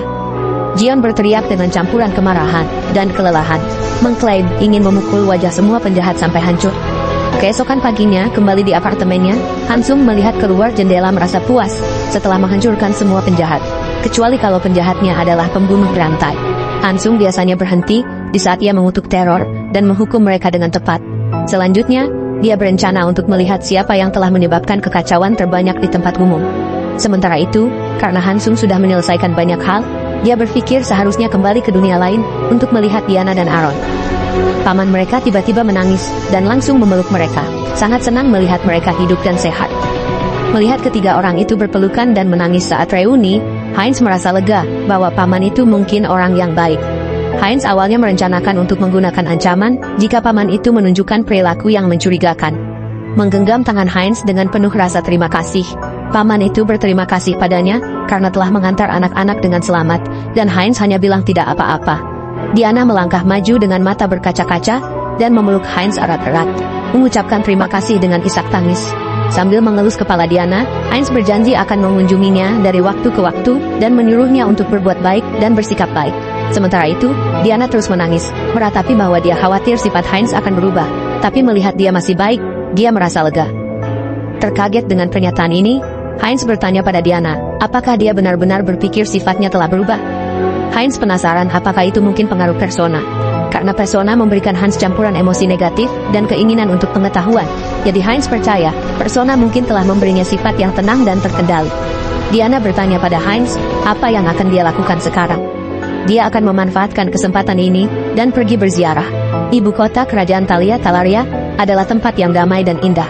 Heinz baru saja tiba di sini, dan dia punya satu alasan untuk berada di kota ini, yaitu karena Talaria adalah markas besar gereja Sang Dewi, dan rumah bagi kuil terbesar di negeri ini. Heinz berjalan ke sebuah gang sepi, di mana tidak ada yang bisa melihatnya, dan mulai memanggil avatar keempat yang telah didapatkan Hansung. Avatar keempat ini bernama Heinrich, berbagi sifat yang sama dengan avatar lainnya. Keunikan Heinrich sebagai seorang pejuang adalah semangatnya yang memberinya keterampilan dan pengalaman tambahan. Heinz mengklaim bahwa berkeliling kota dalam tubuh vampir itu sulit, jadi dia menyerahkan tas kecilnya kepada Heinrich dan menyuruhnya untuk menjelajahi kota. Heinrich menuju sebuah gereja dan menjatuhkan tas penuh koin emas dan harta karun di depan seorang pria botak di meja. Pria botak itu terkejut melihat kekayaan sebanyak itu dan bertanya berapa nilai harta tersebut. Heinrich menjawab, itu adalah tabungan seumur hidupnya. Dengan meletakkan tangan di dadanya, Heinrich mengatakan bahwa harapannya adalah menjadi kesatria suci dan memenuhi kehendak sang dewi. Sejauh ini, semua avatar yang ada adalah undead, seorang penyihir gelap, dan vampir, semuanya terkait dengan kegelapan. Jadi, avatar baru ini akan menjadi kesatria suci yang mengayunkan pedang suci dan dihormati oleh semua orang. Dengan keras memukul meja menggunakan tinjunya, pria berkumis panjang itu dengan gembira berkata bahwa Heinrich adalah orang muda yang semangat dan menawarkan untuk melatihnya. Pria botak itu memberitahu pria berkumis, Marco, untuk menunggu dengan menekankan bahwa tidak peduli berapa banyak sumbangan, mereka tidak bisa menerima orang asing sebagai kesatria suci. Sambil tertawa nyaring, Marco meyakinkan pria botak itu untuk tidak khawatir. Dan berbalik ke Heinrich, Marco menunjukkan bahwa selama pelatihan, sifat asli Heinrich akan terungkap, dan bertanya apakah Heinrich menginginkannya. Dengan senyum percaya diri, Heinrich langsung setuju. Namun, kepercayaan dirinya sirna saat ia memulai pelatihan dan menyadari betapa sulitnya ketika sebuah batu besar meluncur ke arahnya.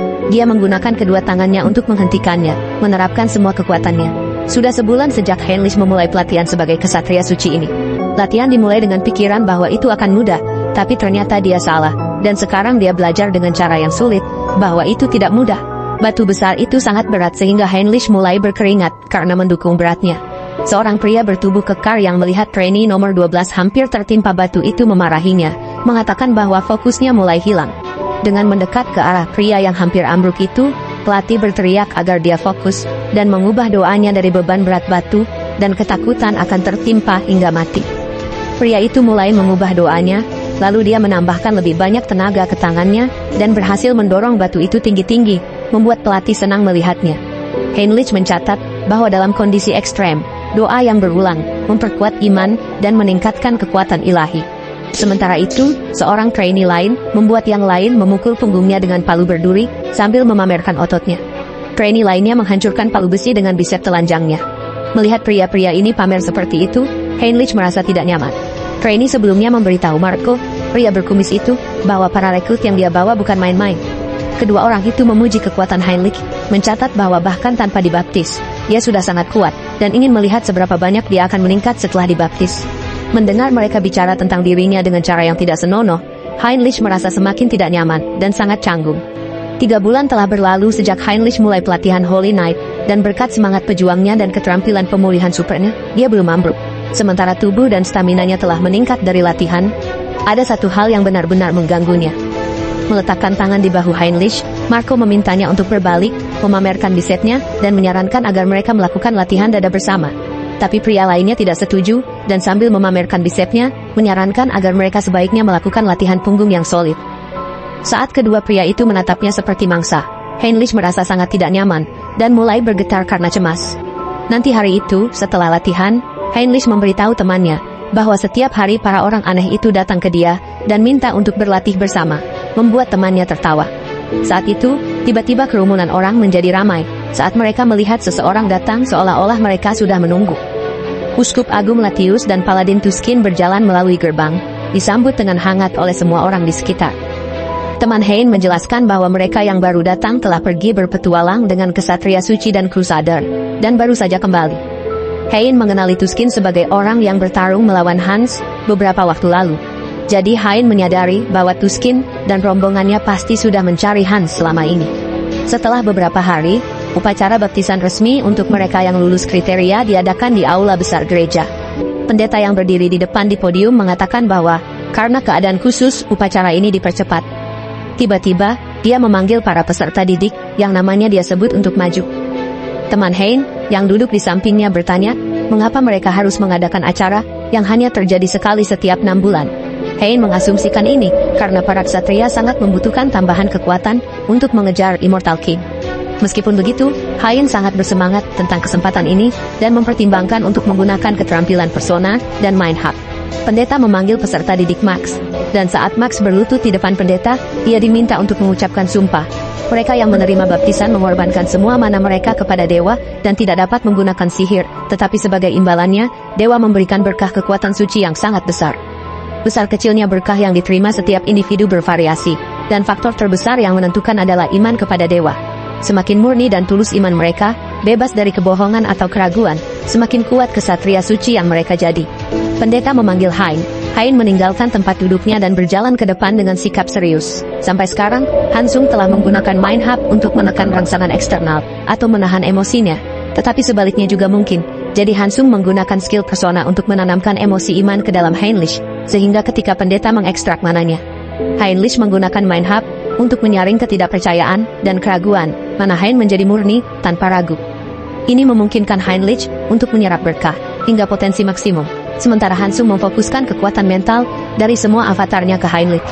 Bahkan pendeta terkejut melihat jumlah kekuatan suci yang diberikan kepada Heinrich setelah pembaptisan. Kekuatan suci itu bersinar dari Heinrich, menyebar ke seluruh aula, membuat semua orang terpesona, menutup mata mereka karena takjub. Para peserta pelatihan lain yang duduk di kursi mereka juga terpesona. Tidak bisa percaya dengan banyaknya kekuatan suci yang mereka saksikan. Mereka melihat bahwa kekuatan suci bahkan sudah mencapai kepala patung dewa. Dan sambil meletakkan tangan di bahunya, pendeta memanggilnya Tuan dan memberitahunya bahwa ia telah dibaptis dengan sukses, sudah mencapai peringkat pendeta. Dengan senyuman, pendeta mendoakan Heinrich semoga beruntung di masa depan, dan Heinrich mengucapkan terima kasih. Dengan ini, Hansung mendapatkan skill baptisan suci yang meningkatkan potensi avatar dan kekuatan mental mereka. Setelah memeriksa kekuatan suci yang baru saja diterimanya, Heinrich merasa lega bahwa iman palsu yang dibangun di atas tipuan ternyata berhasil. Tetapi dia juga yakin bahwa trik yang digunakannya tidak sepenuhnya berhasil, karena dewa gereja ilahi lebih mirip sistem daripada dewa pribadi. Ketika Heinrich membuka pikirannya sebelumnya, dia mendapatkan perasaan samar yang lebih dekat dengan rasa ingin tahu daripada iman. Melihat patung dewa, Heinrich berpikir inilah yang dimaksud dengan menjaga seseorang. Sementara itu, Uskup Agung Latius dan Paladin Tuskin berkumpul di ruang perencanaan, memeriksa peta besar di atas meja. Tuskin terlihat frustasi, mencatat bahwa mereka belum menemukan jejak Immortal King dalam beberapa bulan, dan tidak akan mendapatkan dukungan dari kerajaan Thalia. Sambil menunjuk simbol-simbol di peta, dia mencatat bahwa pengejaran mereka terhadap Hans telah menyebabkan terlalu banyak gesekan dengan klan vampir dan Vow of Defiance. Latius menunjukkan bahwa karena tim pemberantasan belum membuat kemajuan, tekanan politik dari Thalia semakin meningkat. Kerajaan semakin tegang. Latius menyatakan bahwa skuad pembasmi akan dibubarkan, dan Tuskin setuju. Saat keluar dari aula, Tuskin berpikir bahwa mereka sekarang dikelilingi tanpa cukup bala bantuan. Ia tidak yakin harus berbuat apa atau bagaimana bertindak dalam situasi ini.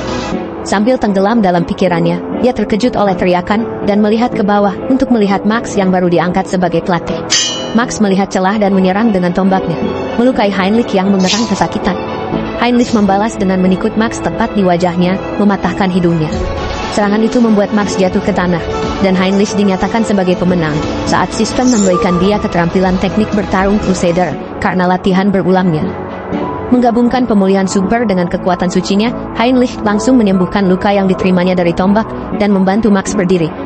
Max bertanya, apakah dia baru saja membiarkan dirinya terkena serangan dengan sengaja, dan Heinrich menegaskan bahwa dia memang sengaja diserang untuk membantu latihannya dan menjadi lebih kuat. Max terkejut, dan saat Heinrich berbalik, mereka melihat Tuskin berdiri di dekatnya, mengomentari kekuatan Heinrich. Tuskin menawarkan untuk membuatnya lebih kuat, dan meminta Heinrich untuk menemaninya ke kuil Rosalia. Terkejut dengan tawaran itu, Heinrich bertanya pada Tuskin, apakah dia benar-benar mengundangnya ke kuil Agung Rosalia, dan Tuskin mengiyakan sambil berbalik untuk pergi. Tuskin menyuruh Heinrich yang masih terkejut untuk segera mengikutinya. Heinrich bertanya, apakah dia bisa mengemas barang-barangnya, tetapi Tuskin berkata, agar Heinrich meminta seseorang untuk mengurusnya nanti. Saat mereka berdiri di lingkaran teleportasi, Tuskin berjanji akan menjelaskan semua detail kepada Heinrich nanti. Masih terlihat bingung, Heinrich setuju. Seketika kemudian, keduanya teleportasi keluar dari batas kuil Agung Rosalia, meninggalkan Heinrich terpesona oleh keindahannya. Kuil ini adalah tempat suci terbesar dari gereja ilahi, yang terletak di jantung benua, tempat tinggal Paus dan Saint. Di dalam gereja, Saintes menyambut Heinrich dan Tuskin dengan senang hati. Keduanya membungkuk di depan Saintes saat Tuskin mengucapkan terima kasih. Sementara itu, Heinrich sedang merencanakan bagaimana dia akan berkembang pesat di sini dan menjadi kesatria suci yang diakui oleh semua orang, sedikit tersenyum dengan ide ini. Heinrich berencana untuk tumbuh secara perlahan dalam cahaya. Sementara sisa pekerjaan kotor akan ditangani oleh avatar lainnya di bayang-bayang. Kembali ke bumi, Hansung di tubuh Hans sedang menjelajahi internet dan menemukan dirinya sedang tren di mana-mana, menjadi terkenal. Pikirannya meluncur ke masalah lain ketika para penjahat yang dia bunuh baru-baru ini menyebutkan masyarakat pembalasan ilahi, dan dia bertanya-tanya apa yang mungkin terjadi. Hansung memutuskan untuk mencari tahu nanti, fokus pada menghabisi para penjahat, dan menyelesaikan penghasilan misi. Mengambil alih Heinz, dia menutupi kepala dengan hoodie dan wajahnya dengan topeng, lalu berjalan melalui jalan yang sibuk untuk melakukan transaksi. Dia pergi ke tempat yang layak dan tidak mencurigakan. Begitu dia masuk, pemilik toko menyambutnya. Mendekati pemilik toko, Heinz meletakkan tas kecil di atas meja, menyatakan bahwa dia ingin menjual sesuatu. Namun, pemilik toko yang sedang asyik membaca buku dengan malas berkata bahwa ini bukan toko gadai, dan menyuruh Heinz pergi. Heinz mengeluarkan semua koin dari tasnya di atas meja, membuat pemilik toko terkejut. Setelah memeriksa koin-koin itu, pemilik toko mengenali mereka sebagai lencana dari kelompok perdagangan manusia, Commerce Syndicate. Heinz bertanya kepada pemilik toko, apakah dia tertarik sekarang. Melihat sedikit ketakutan, pemilik toko menyuruh Heinz untuk masuk melalui pintu belakang. Mengikuti instruksi itu, Heinz membuka pintu belakang, dan saat dia masuk, seorang pria bermasker menyambutnya. Bertanya, apakah dia datang untuk menjual. Menyerahkan tas kepada pria bermasker itu, Heinz bertanya, apakah mungkin untuk dibayar dengan sesuatu selain uang tunai. Setelah memeriksa lencana-lencana itu, pria bermasker bertanya, apakah Heinz maksudnya ini barang. Mengangkat satu jari, Heinz mengatakan, dia ingin tiket lotre hadiah utama, karena dia tahu uang tunai tidak ada gunanya jika dia tidak bisa menghabiskannya. Hadiah lotre akan bisa ditukar jadi uang tunai secara legal. Orang berbaju topeng itu bilang, kalau tiket lotre, biayanya cukup mahal, dan Heinz setuju. Orang bertopeng itu mengklaim ada tiket seharga 6,1 miliar, dengan periode penukaran 4 bulan yang tersisa, dan Heinz minta dia siapkan 2 tiket lagi. Kaget dengan permintaan ini, orang bertopeng itu menunjukkan bahwa dengan apa yang sudah dibayar Heinz, itu nggak cukup untuk 2 tiket. Sambil meyakinkan orang itu agar tidak khawatir, Heinz merogoh ke dalam subspace, mengambil 3 batangan emas, dan meletakkannya di meja. Orang itu kaget melihat Heinz punya akses ke penyimpanan subspace. Dia memegang tangan Heinz, tanya siapa dia. Heinz yang terkejut karena ditangkap seperti itu, dengan tegas bilang dia bukan di sini untuk ngobrol santai, dan menyarankan agar mereka segera menyelesaikan kesepakatan. Setelah melepaskan tangan Heinz, orang itu minta maaf dan setuju untuk segera menyelesaikan. Orang itu mulai berkeringat, merasa terintimidasi dengan kehadiran Heinz. Sekarang mendekat ke telinga orang itu, Heinz bilang, mereka akan sering melakukan transaksi ini dari sekarang. Beberapa menit kemudian, Heinz keluar dari toko dengan 3 tiket lotre, dan sangat excited. Bertanya-tanya mau dipakai untuk apa. Dia sebenarnya mempertimbangkan untuk merekrut beberapa bawahan yang bisa dia perintah untuk urusan seperti ini, daripada bolak-balik sendiri. Tapi untuk sekarang, dia memutuskan untuk menikmati udara malam dengan tenang. Sambil duduk di pinggir, Heinz melihat kerumunan. Puas karena dia jadi alasan di balik kedamaian mereka, tanpa ada kejahatan yang perlu dikhawatirkan. Tiba-tiba, seorang pria muncul di belakang Heinz, dan nanya dari mana dia. Kaget dengan kemunculan tiba-tiba itu, Heinz langsung berbalik dengan panik. Pria itu dengan tenang bilang dia hanya ingin ngobrol. Itu saja. Heinz tanya pria itu soal apa, dan menegurnya, karena menyelinap seperti itu. Pria itu nanya ke Heinz, apakah dia seorang vampir, sambil menunjukkan taringnya dan bilang dia juga vampir, level 6 dari dimensi Dotmere. Mendengar ada vampir dari dimensi lain, Heinz langsung bingung sejenak. Vampir itu sepertinya berusaha menunjukkan kekuasaannya. Jadi Heinz memperkenalkan diri meskipun sebenarnya dia nggak mau, dan dia sadar kalau dia menjawab dengan gampang. Heinz makin bingung, pikir kalau vampir itu bisa mengendalikan pikiran. Vampir itu kemudian memperkenalkan dirinya sebagai Gamma, dari organisasi Blood Pact, dan menyerahkan kartu kepada Heinz. Setelah menerima kartu itu, Heinz nanya, apakah organisasi seperti itu beneran ada? Gamma bilang bahwa untuk vampir bisa hidup bareng, organisasi itu penting. Heinz tanya ke Gamma tentang tingkat yang dia sebutkan sebelumnya. Gamma ngeluarin kunci mobilnya, nyalain mobil, dan ngajak Heinz ikut supaya bisa dapat penjelasan lebih lanjut. Pas Heinz masuk ke mobil, seorang wanita ngeliatin dia dari ujung jalan. Dia juga vampir dan ngomong lewat alat komunikasi untuk ngabarin markas bahwa Heinz bergerak sesuai rencana.